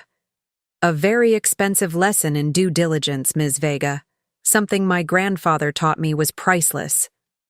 As Mr. Donovan and I stepped into the hallway, the sound of raised voices erupted behind us. The elegant corporate facade had cracked, revealing the raw fury and panic beneath. "Are you ready for what comes next?" Mr. Donovan asked quietly as we walked toward Conference Room B, where my real team awaited. "They won't accept this defeat easily." "I've been preparing for this moment my entire adult life," I replied, feeling a weight lift from my shoulders. "Everything that matters, the people, the relationships, the true value of what Grandpa built, is already secured." We reached the conference room door, beyond which I could see the core team that had helped execute our countermove. Maya, Teresa, Lindsay, and others who had recognized the true value of Reynolds Agricultural Supply went far beyond its balance sheet. Besides, I added with the quiet confidence Grandpa had nurtured in me, they can't fight what they don't understand, and they never bothered to understand any of it. I opened the door to what was effectively our war room, the command center from which we would complete the transition from Reynolds to Heartland, preserving everything that mattered while discarding the empty shell my family had so eagerly sold. Conference Room B hummed with focused energy as I entered. Unlike the mahogany and leather of the formal boardroom, this space had always been Grandpa's true operational center, practical, functional, and designed for actual work rather than appearances. The walls were covered with maps showing our distribution network, supplier locations, and customer concentrations across the region. "They know," I announced simply to the assembled team. Maya looked up from her laptop with a satisfied smile. "System transition complete. All users have been migrated to Heartland's platforms. Reynolds Agricultural Supply's remaining digital infrastructure is officially an empty vessel." "Customer reaction?" I asked, moving to the center of the room where a large digital dashboard displayed real-time metrics. Teresa consulted her tablet. "Overwhelmingly positive. 93 incoming calls in the first 15 minutes after the notification went out. The response script is working beautifully. Customers understand this is a continuation of service, not a disruption." "The farmers in the lobby?" I turned to Lindsay, who had been coordinating with Hank. "Growing by the minute," she confirmed. "Hank says they're making quite the impression. Several have specifically asked to cancel their Reynolds accounts and establish new ones with Heartland immediately." A ripple of satisfaction moved through the room. This wasn't just a corporate maneuver. It was community solidarity, the agricultural network that Grandpa had nurtured for decades, rallying to protect their mutual interests against an outside corporate raider. Financial transfers? I asked. All critical accounts have been redirected, Lindsay confirmed.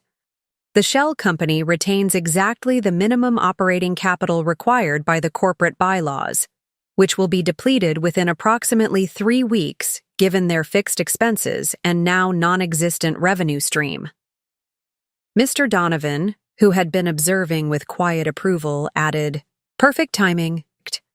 Just enough runway for them to realize the severity of their situation without any claim that we left the entity instantly insolvent." I nodded, appreciating once again the meticulous planning that had gone into every aspect of this transition. "And our first deliveries under the Heartland name?" "Scheduled for 6 a.m. tomorrow," Teresa replied. "Routes are optimized, drivers are briefed, and new signage is ready for all vehicles and facilities.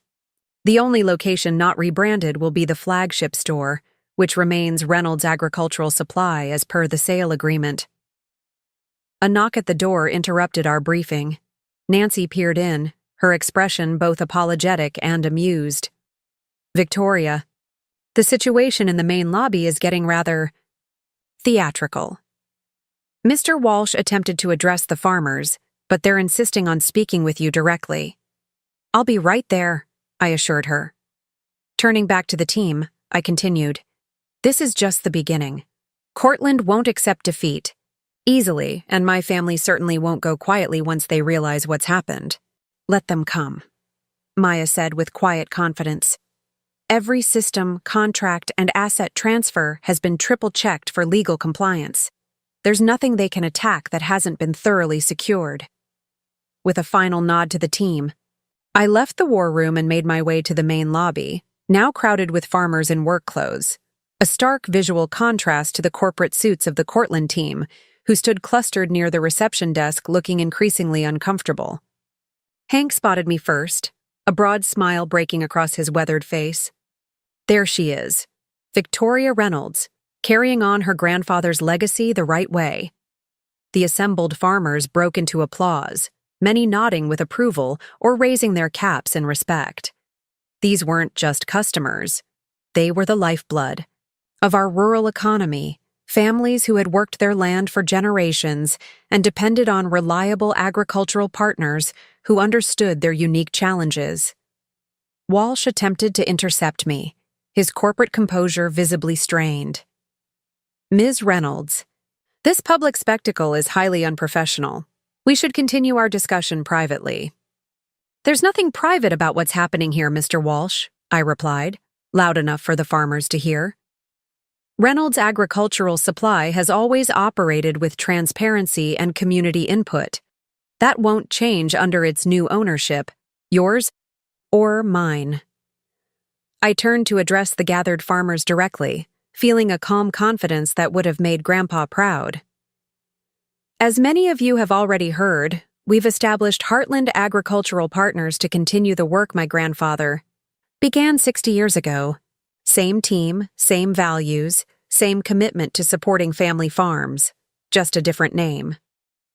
Ed Johnston stepped forward, his voice carrying the weight of 3 generations of farming experience. "We want you to know we stand with you, Victoria. Samuel was more than a supplier. He was a partner who understood that our success was his success. And that remains our philosophy," I assured him. "The transition to Heartland will be seamless for all of you. Your accounts, credit terms, delivery schedules, everything remains unchanged." I could see the Cortland executives exchanging glances, clearly calculating the rapid erosion of the customer base they thought they had purchased. Walsh stepped forward again, attempting to salvage something from the debacle. "Reynolds Agricultural Supply, now under Cortland management, will be offering competitive incentives for customers who maintain their existing accounts," he announced, his corporate smile not quite reaching his eyes. "We're prepared to offer substantial first-year discounts and extended payment terms." Frank Miller, never one to mince words, responded with a snort. Heard that before from Cortland when you bought Central Valley Supply last year? 3 months later, prices went up 30% and small farmers got pushed to the back of the delivery schedule. We're not falling for corporate promises again. Murmurs of agreement rippled through the crowd. Cortland's reputation had preceded them. Their pattern of acquisition, consolidation, and exploitation was well known throughout the agricultural community. As the farmers continued expressing their support for the transition to Heartland, I noticed Uncle Philip, Ryan, and Melissa watching from the second-floor balcony, their expressions a mixture of shock, anger, and dawning comprehension. The reality was finally setting in. They hadn't just lost a windfall. They had lost their connection to a legacy they had never valued until it was gone. After addressing the farmers' immediate questions and ensuring Teresa had a team in place to help with any account transition paperwork, I made my way back to my office, Grandpa's old office, which I had never presumed to occupy until this moment.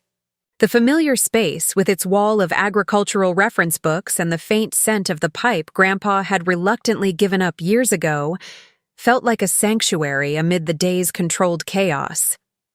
I had barely settled behind the desk when Uncle Philip burst in without knocking, his face flushed with anger. Ryan and Melissa followed, looking equally agitated. "You've destroyed this family," Uncle Philip declared, hands shaking with rage. "Do you have any idea what you've done?" I met his gaze steadily. "I've preserved Grandpa's true legacy, not just the business, but the principles it was built on." "Don't give me that sanctimonious garbage," he spat. "You've stolen what rightfully belonged to all of us." "Nothing was stolen," I corrected him calmly. "Every transfer was legally executed and properly documented. Documentation you signed off on as board chairman without bothering to read." Ryan stepped forward, his usual smug confidence replaced by desperate calculation.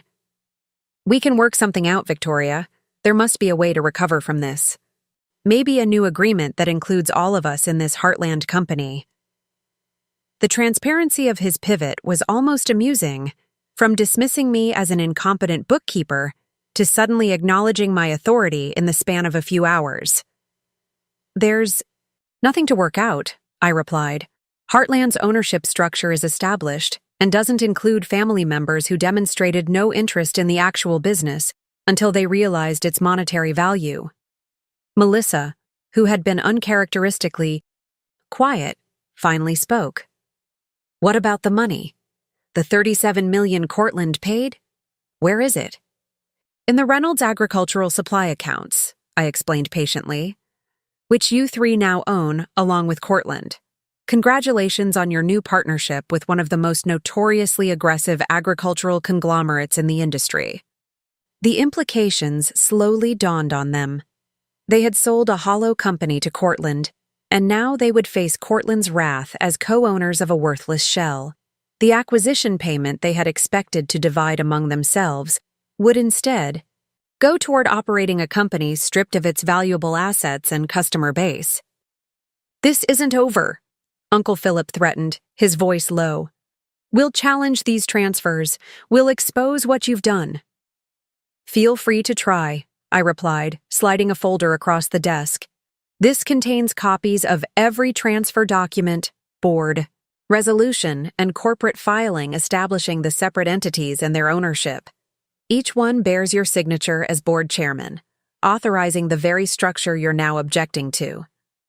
He snatched the folder, flipping through with growing dismay as he recognized his own signature on page after page, documents he had signed without reading during routine board meetings over the years. "You manipulated the process," he accused, though his voice had lost some of its conviction. "No, I simply understood it better than you did," I corrected. "Grandpa taught me everything about the business, not just the profits and losses, but the legal structure, the strategic relationships, the operational details. All the things you considered beneath your attention." Ryan's phone buzzed with a notification. His expression fell further as he read the screen. "The Westville Country Club just canceled my membership application." Apparently, there are concerns about recent business developments. The social consequences were already beginning, the community grapevine working with its usual efficiency to spread word of what had happened.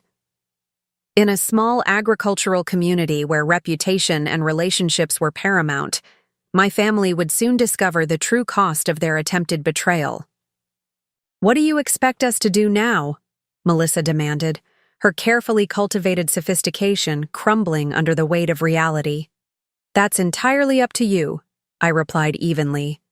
"You've gotten exactly what you wanted, a clean break from Grandpa's old-fashioned business.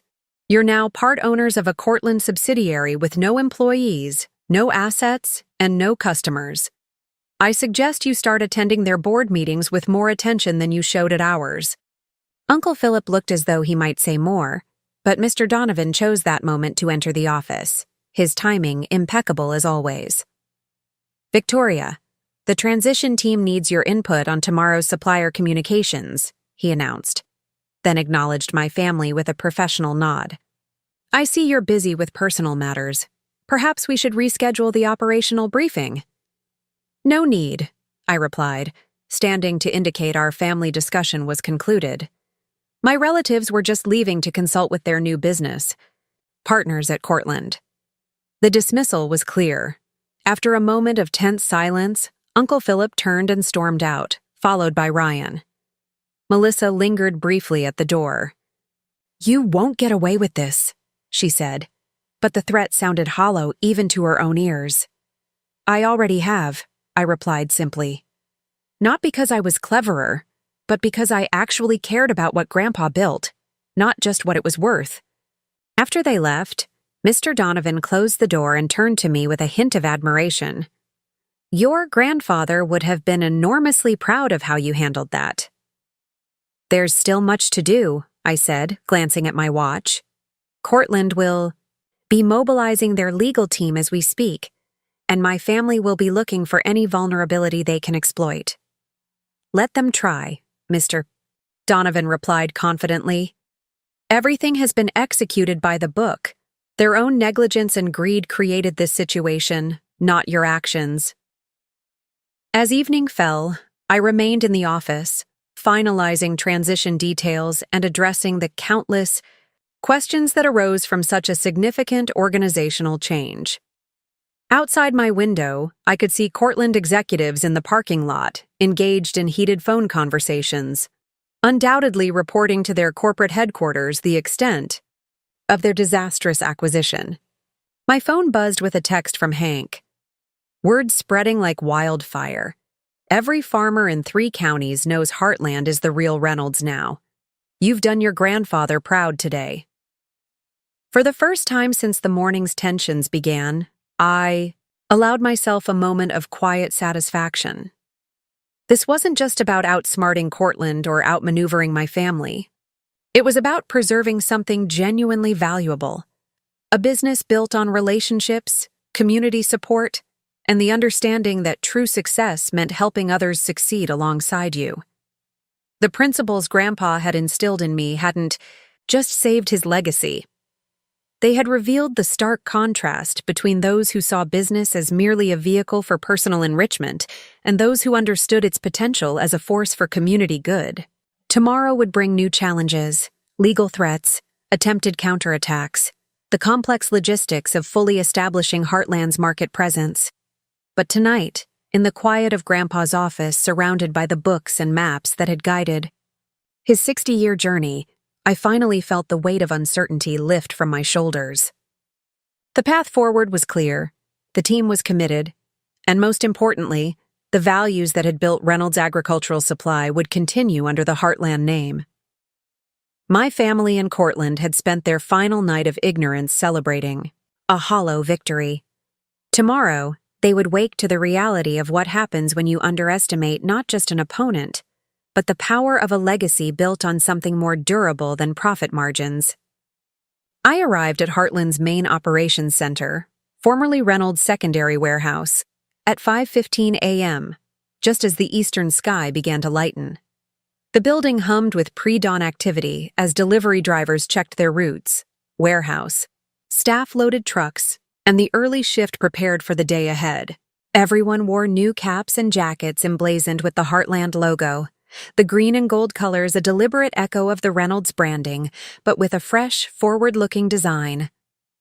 "Morning, Ms. Reynolds," called out Diego, our longtime loading dock supervisor, his familiar greeting now paired with the unfamiliar uniform. "Big day today." "The biggest," I agreed, accepting the coffee he offered. "How's the team feeling?" "Ready," he replied with confident certainty. "Everyone's on board. Word spread fast after yesterday's announcement, and the drivers are saying customers have been calling them directly to confirm their deliveries will still be coming." This was the advantage of deep community roots. When people trusted the individuals behind a business, the name on the trucks mattered far less than the people driving them. Teresa met me at the entrance to the command center we'd established in what had previously been a conference room. Multiple screens displayed real-time tracking of delivery vehicles, inventory status, and incoming orders. Maya had worked through the night with her IT team to ensure all systems transitioned smoothly. "First deliveries leave in 30 minutes, Teresa reported, handing me a tablet displaying the day's operational dashboard. "We've prioritized key accounts, the larger farms with time-sensitive needs, and the co-op members who stood with us yesterday." I scrolled through the data, noting the careful organization behind today's rollout. "Any system issues overnight?" "Minor authentication hiccups around 2 a.m., Maya replied, joining us with the slightly disheveled look of someone who had worked straight through the night. "Cortland's IT team attempted to access our database backups. They were denied, of course, but they're becoming more aggressive in their digital probing. They're discovering how little they actually purchased," I noted, unsurprised by their tactics. "What about communication channels?" "All customer service lines are now routing through Heartland systems," Teresa confirmed. "The old Reynolds numbers forward callers to our new center with a brief recorded message explaining the transition. Our representatives have been thoroughly briefed on how to handle questions." The atmosphere in the command center blended tension and excitement, the culmination of months of careful planning now being tested in real-world conditions. I moved among the various stations, checking details and offering encouragement to team members who had committed themselves to this high-risk transition. At precisely 6 a.m., the first fleet of Heartland delivery trucks pulled out of the Yao loading bays, their freshly painted logos gleaming in the early morning light. I watched from the upper window as they dispersed across the region, carrying not just agricultural supplies, but also the message that community values had prevailed over corporate consolidation. "First social media updates are hitting," Maya called out, pointing to another screen where mentions of Heartland were already appearing. Local farmers were posting photos of the new trucks arriving at their properties, many with appreciative comments about service continuity and support for local ownership. My phone buzzed with a text from Hank. "First Heartland delivery just arrived. Everything perfect, right on schedule. The Cortland vultures won't find any scraps to fight over here." The operations center settled into a rhythm of controlled urgency as the morning progressed. Each successful delivery, each system functioning properly, each customer conversion represented another brick in the foundation of our new enterprise. By 9 a.m., we had completed 37% of the day's scheduled deliveries without a single major issue. "Victoria," Mr. Donovan called from the doorway, "we have visitors at the front entrance. Cortland's legal team, accompanied by your uncle." I had been expecting this first countermove. Direct confrontation rather than a formal legal filing.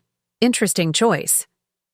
"They're hoping to catch us off guard," Mr. Donovan observed, demanding immediate access to their inventory and customer data. "Let's not keep them waiting," I replied, straightening my jacket. Unlike yesterday's deliberately understated outfit, today I wore a professional suit that projected confidence and authority. No more hiding my capabilities or diminishing my presence to meet others' expectations. The main reception area had been transformed overnight, with Heartland signage and colors replacing the familiar Reynolds branding. Nancy, who had transferred to Heartland along with most of the administrative staff, sat calmly at the front desk despite the tension emanating from the group before her. Walsh stood alongside two corporate attorneys I didn't recognize, while Uncle Philip paced behind them with barely contained fury. All four looked as though they had slept little, if at all. "Ms. Reynolds," Walsh began, his tone clipped and formal. "We're here to address several critical compliance issues regarding the transfer of assets from Reynolds Agricultural Supply." "Good morning, Mr. Walsh," I replied with professional courtesy. "I understand yesterday's revelations must have been quite unsettling." "Unsettling would be a significant understatement," one of the attorneys interjected, stepping forward with a leather portfolio. "I'm Barbara Winters, Chief Legal Officer for Cortland Agribusiness. We have serious concerns about the legality of the asset transfers preceding yesterday's acquisition." "As do I," Uncle Philip added, unable to contain himself. "This elaborate shell game won't stand up to legal scrutiny." Mr. Donovan, who had silently taken position beside me, responded with calm precision. "I assume you've reviewed the corporate structure documentation we provided yesterday. All transfers were executed with full board authorization, including yours, Mr. Reynolds." "Authorization obtained through deliberate obfuscation," Winters countered. "The board was not properly informed about the nature of these transfers." "The board," I noted, "had a fiduciary duty to understand what they were approving. The quarterly reports clearly labeled these entities and transactions. Your client chose not to inquire about details that were readily available to him." Walsh stepped forward, attempting a more conciliatory approach. "Victoria, surely we can find a reasonable solution here. This confrontational approach benefits no one. Cortland is prepared to discuss acquiring Heartland as well, under favorable terms." "There's nothing to discuss," I replied evenly. "Heartland is not for sale at any price." Uncle Philip made a dismissive gesture. "This isn't about money for her. It's about some misguided notion of preserving Samuel's legacy. She doesn't understand the business realities." The irony of his statement, coming from someone who had never bothered to learn the fundamental operations of the company he'd tried to sell, was almost painful. "Actually," I countered, "it's precisely because I understand the business realities that Heartland exists. Reynolds Agricultural Supply's value came from its supplier relationships, customer loyalty, and community integration. All elements your acquisition strategy typically dismantles in favor of short-term profit extraction." Winters consulted her notes. "Our position is that the asset transfers constituted fraudulent conveyance, executed specifically to diminish the value of Reynolds prior to our acquisition." Mr. Donovan's expression remained impassive. "An interesting theory, but legally unsupportable. The transfers began 5 years ago, long before any acquisition discussions. They were properly documented, appropriately valued, and correctly reported in financial statements. Most importantly, they were executed with full board approval." He gestured toward a conference room. "If you'd like to discuss specific legal concerns, we're happy to accommodate a more detailed conversation. However, I should note that any litigation would necessarily include extensive discovery regarding Cortland's acquisition practices and Mr. Reynolds's communications with your company while his brother was still alive." The implied threat hung in the air. Uncle Philip's early communications with Cortland, planning to sell the company against Grandpa's explicit wishes while he was still alive, would be devastating if exposed in legal proceedings. Walsh and Winters exchanged glances, clearly reassessing their position. Corporate legal battles required certainty and clean hands, neither of which they possessed in this situation. "Perhaps," Winters conceded after a moment, "we should review our options more thoroughly before proceeding." "A wise approach," Mr. Donovan agreed. "In the meantime, Heartland has delivery schedules to maintain. The agricultural community doesn't stop for corporate disputes." As if to emphasize this point, The front doors opened to admit Frank Miller and several other farmers from the co-op leadership. They paused briefly, taking in the confrontation before approaching the reception desk. "Morning, Victoria," Frank called cheerfully, deliberately ignoring the Cortland contingent. "Just stopping by to sign our new supply contracts. The Heartland delivery arrived right on schedule this morning. Excellent service as always." The pointed display of customer loyalty wasn't lost on anyone present. Walsh's expression tightened as he watched the farmers, the very customers he thought he had purchased, openly aligning with Heartland. "We'll be in touch very soon," he said tersely, gesturing for his legal team to withdraw. This situation remains far from resolved. As they turned to leave, Uncle Philip lingered, his anger now tinged with something that looked almost like uncertainty. For the first time since Grandpa's death, he seemed to be recognizing that his assumptions about me, and perhaps about the business itself, had been fundamentally flawed. "You won't be able to run this operation alone," he said, though his voice lacked conviction.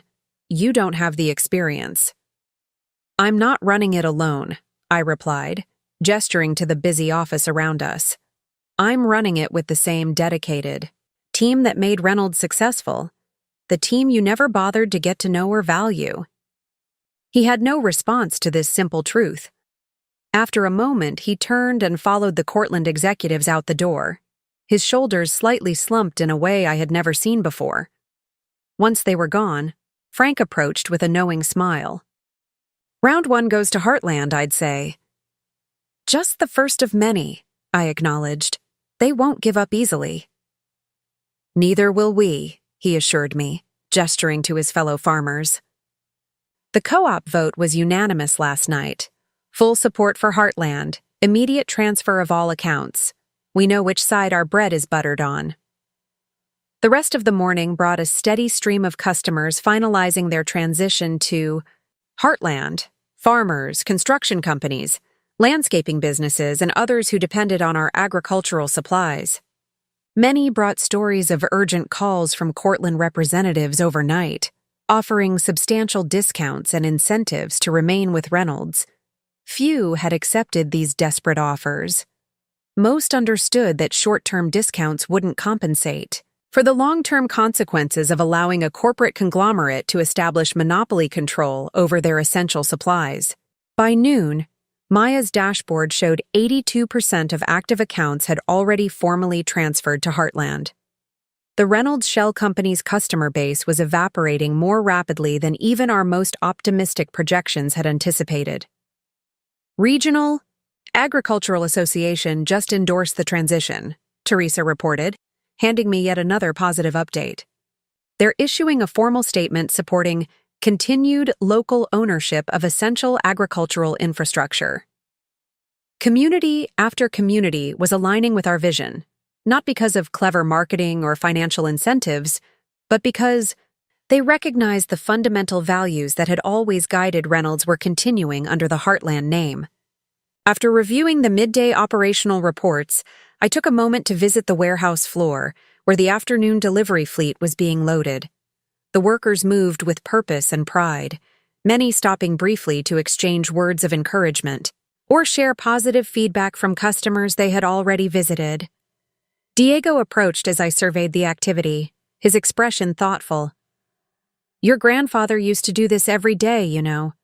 Walk the floor, talk to everyone, make sure we all understood we weren't just moving products but supporting a whole way of life." "I remember," I said, smiling at the memory of following Grandpa through these same routines as a child. "He always said the business operated on relationships, not transactions." "Exactly right," Diego nodded. "That's why everyone transferred to Heartland without hesitation. We're not just preserving jobs, we're preserving purpose." As I returned to the command center, my phone buzzed with a notification from the local business journal. The headline made me pause mid-step. Cortland stock falls 7% following failed acquisition revelation. The financial markets were already responding to news of the hollow purchase. Cortland's reputation for shrewd acquisitions had taken a significant hit, with analyst reports questioning their due diligence processes and expressing concern about leadership decision-making. For a company built on aggressive expansion through acquisition, this public failure represented more than just a financial setback. It threatened their entire growth strategy. Other potential acquisition targets would now scrutinize Cortland's offers with heightened skepticism and more thorough investigation. "Victoria," Maya called as I re-entered the command center. "You need to see this." She pulled up security, camera footage from the Reynolds flagship store, the one location that had remained with the shell company under the acquisition agreement. The scene was stark.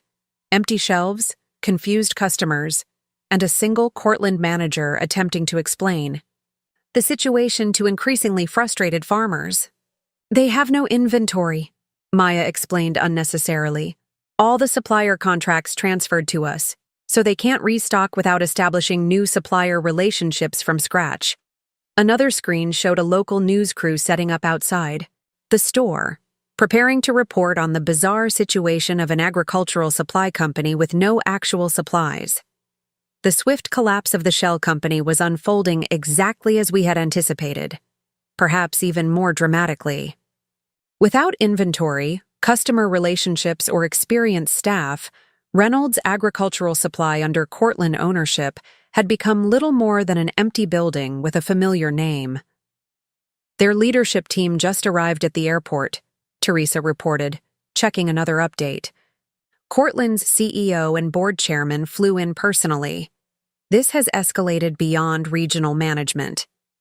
The escalation was predictable but still significant. Corporate leadership wouldn't commit their personal time unless they recognized this situation as a serious threat requiring their direct intervention. "Prepare for a more sophisticated counterattack," I instructed the team. "They'll move beyond legal threats to strategic responses, potentially including acquisition attempts against our suppliers, targeted recruitment of our key personnel, and aggressive outreach to our largest customers."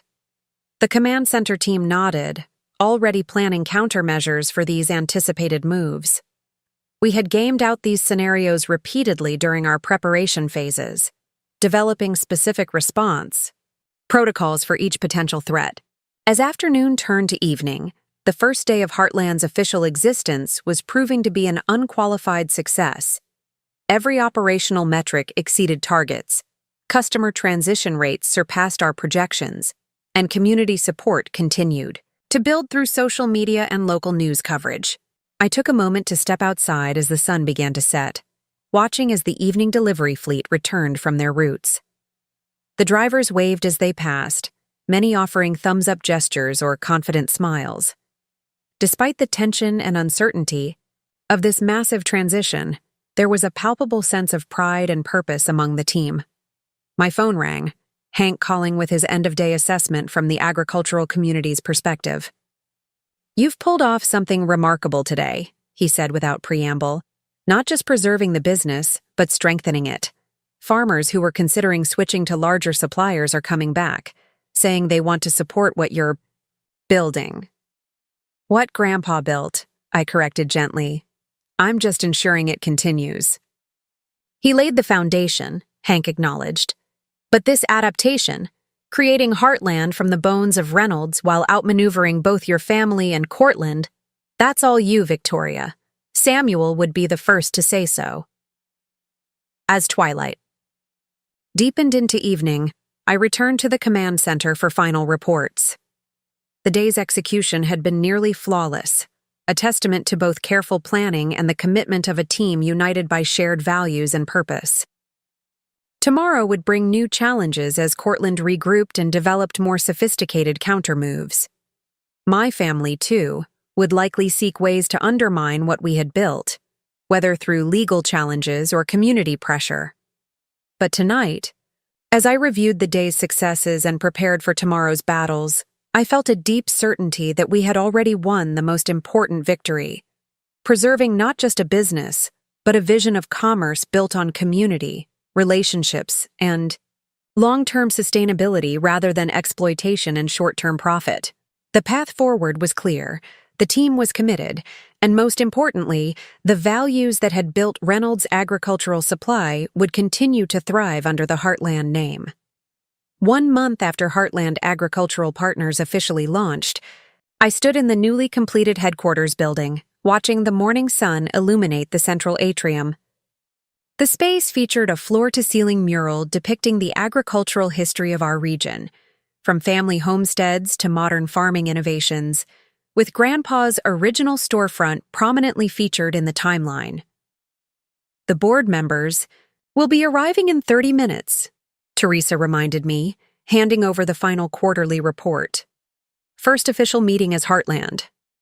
Is the Farmers Advisory Council joining us? I asked, flipping through the impressively positive numbers. They'll be here at 11 after the formal board session, she confirmed. Hank says they've prepared some expansion recommendations based on feedback from the co-op. This new governance structure, a traditional corporate board balanced by an agricultural advisory council with real input into strategic decisions, represented one of the most significant departures from the Reynolds model. Grandpa had always valued farmer input informally, but institutionalizing their voice in company decisions had strengthened community buy-in beyond our most optimistic projections. The quarterly results exceeded targets across all divisions, Lindsay reported, joining us with additional financial summaries. Revenue is 24% above projections, customer retention hit 97%, and new account acquisition is triple what we anticipated. The numbers told a remarkable story of resilience and growth. Far from struggling through a difficult transition, Heartland had thrived in its first month of operation, capitalizing on the goodwill generated by our stand against corporate consolidation. And Reynolds? I asked, referring to the hollow shell my family had sold to Cortland. Lindsay's expression held no satisfaction, merely professional assessment. They ceased operations entirely last week.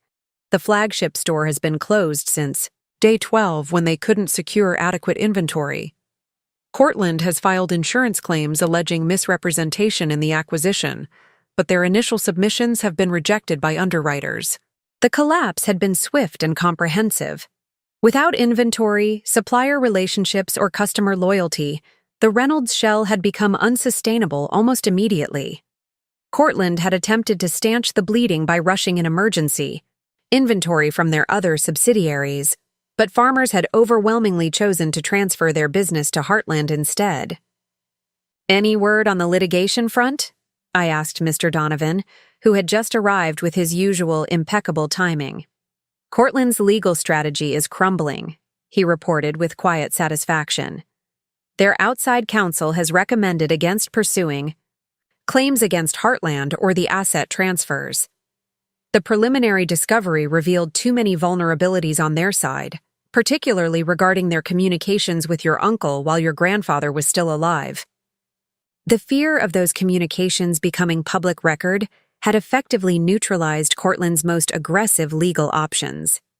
Corporate entities rarely pursued litigation when it risked exposing their own questionable practices to public scrutiny. And my family? I asked, though I already knew most of the answer. Mr. Donovan's expression softened slightly. Your Uncle Philip has accepted a position with a financial services firm in the city, significantly below his previous status. Ryan has apparently burned through his portion of the acquisition payment already and is seeking investors for another startup venture. Melissa has been notably quiet. I believe she's left the region entirely. I nodded, feeling no particular satisfaction in their struggles. Their choices had led to natural consequences Grandpa had foreseen with remarkable clarity. "Victoria," Maya called from across the atrium, "you should see this." She gestured to her tablet, displaying a breaking business news story. Cortland Agribusiness announces CEO resignation amid restructuring. Daniel Walsh steps down following failed Reynolds acquisition and shareholder concerns. The corporate fallout had reached the top.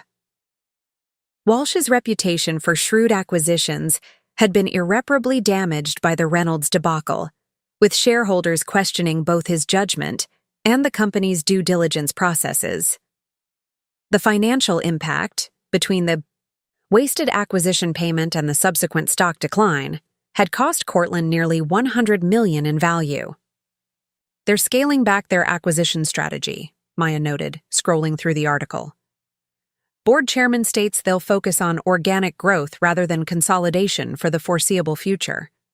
One failed acquisition had fundamentally altered the trajectory of a corporate giant that had been systematically dismantling family-owned agricultural businesses across the region for years. The ripple effects would benefit countless rural communities beyond our own. As I prepared for the board meeting, taking one final moment in my office to review the quarterly presentation, I found myself drawn to the photograph of Grandpa that now held pride of place on my desk. Unlike the formal portrait in the lobby, this was a candid shot, Grandpa kneeling in a field beside a young farmer, both examining soil samples with identical expressions of thoughtful concentration. The moment captured everything that had made Reynolds Agricultural Supply different from its corporate competitors: genuine partnership, knowledge sharing, and the understanding that supporting farmers meant more than simply selling them products. A knock at my door interrupted this reflection. "They're ready for you in the boardroom," Teresa announced, "and there's someone here you might want to meet first." She stepped aside to reveal a young woman in her early 20s, somewhat hesitant, but with a determined set to her shoulders that seemed vaguely familiar. "This is Sophia Reynolds," Teresa introduced, "Philip's daughter." I hadn't seen my cousin since Grandpa's funeral, where she had stood quietly apart from her father's. Obvious calculations about the inheritance. Unlike Ryan and Melissa, Sophia had always been somewhat removed from family gatherings, pursuing her own path with little fanfare or family support. "Sophia," I greeted her, genuinely surprised. "Please, come in." Teresa discreetly withdrew, closing the door behind her as Sophia entered, her gaze taking in the office with evident curiosity. "I've been following what happened," she began without preamble. "With Dad and Reynolds and everything, it's been illuminating." "I imagine it has," I replied carefully, unsure of her purpose. "Family revelations usually are." She nodded, seeming to gather her thoughts. "I wanted you to know that not all of us were part of what they tried to do. Dad never discussed business. With me, he always said I had my head in the clouds because I studied environmental science instead of business." This aligned with what little I knew of Sophia, that she had chosen a different path from the rest of the family, focusing on education and personal development rather than status or quick financial gains. "I'm finishing my master's in sustainable agricultural practices," she continued. "My thesis focuses on helping family farms adapt to climate change through modified growing techniques and resource management." The relevance to Heartland's mission wasn't lost on me. "That sounds like valuable work." "It is," she agreed, a hint of passion breaking through her composed exterior. "But academic research only goes so far. These innovations need practical implementation partners who actually work with farmers daily." She hesitated, then pressed on. "I've been offered a position with an agricultural technology firm in the city, but before I accepted, I wanted to explore possibilities closer to home." The implication was clear but delicately presented, a request without presumption, an olive branch extended with appropriate humility. "You're wondering if Heartland might have use for your expertise," I suggested, helping her articulate the unspoken question. "Yes," she acknowledged. "Not because we're family. I know that means little after what happened, but because I believe in what you're building here. What Grandpa started and you're carrying forward." I studied her with new interest, recognizing something of Grandpa's quiet determination in her expression. Unlike her father and cousins, Sophia had developed her own expertise in a field directly relevant to our agricultural community's future challenges. "We're actually establishing a sustainability division," I told her. focused on helping our customer farms adapt to changing environmental conditions and regulatory requirements. The director position is open." Her expression brightened with genuine interest. "That sounds exactly like what I've been working toward." "It won't be easy," I cautioned. "Your family name might be an initial obstacle with some community members. You'd need to establish trust through expertise and commitment, not relationship." "I understand," she replied with quiet confidence. "I'm prepared to earn my place based on contribution, not birthright. That's all I'm asking for. The opportunity to try." Her words echoed Grandpa's core philosophy so precisely that I found myself smiling. Perhaps the Reynolds legacy would continue through more branches of the family tree than I had anticipated. "Submit your resume formally," I advised. "And we'll arrange an interview with the Agricultural Advisory Council. If they support your candidacy, I'll back their recommendation." Her grateful expression confirmed I'd made the right decision. Unlike the entitlement her father and cousins had displayed, Sophia sought only a fair chance to prove her value. After she left to complete her application, I made my way to the boardroom, where Heartland's leadership team awaited the quarterly meeting. The space was designed differently from Reynolds' formal mahogany-paneled room, more accessible and collaborative, with agricultural maps and community growth metrics prominently displayed alongside financial projections.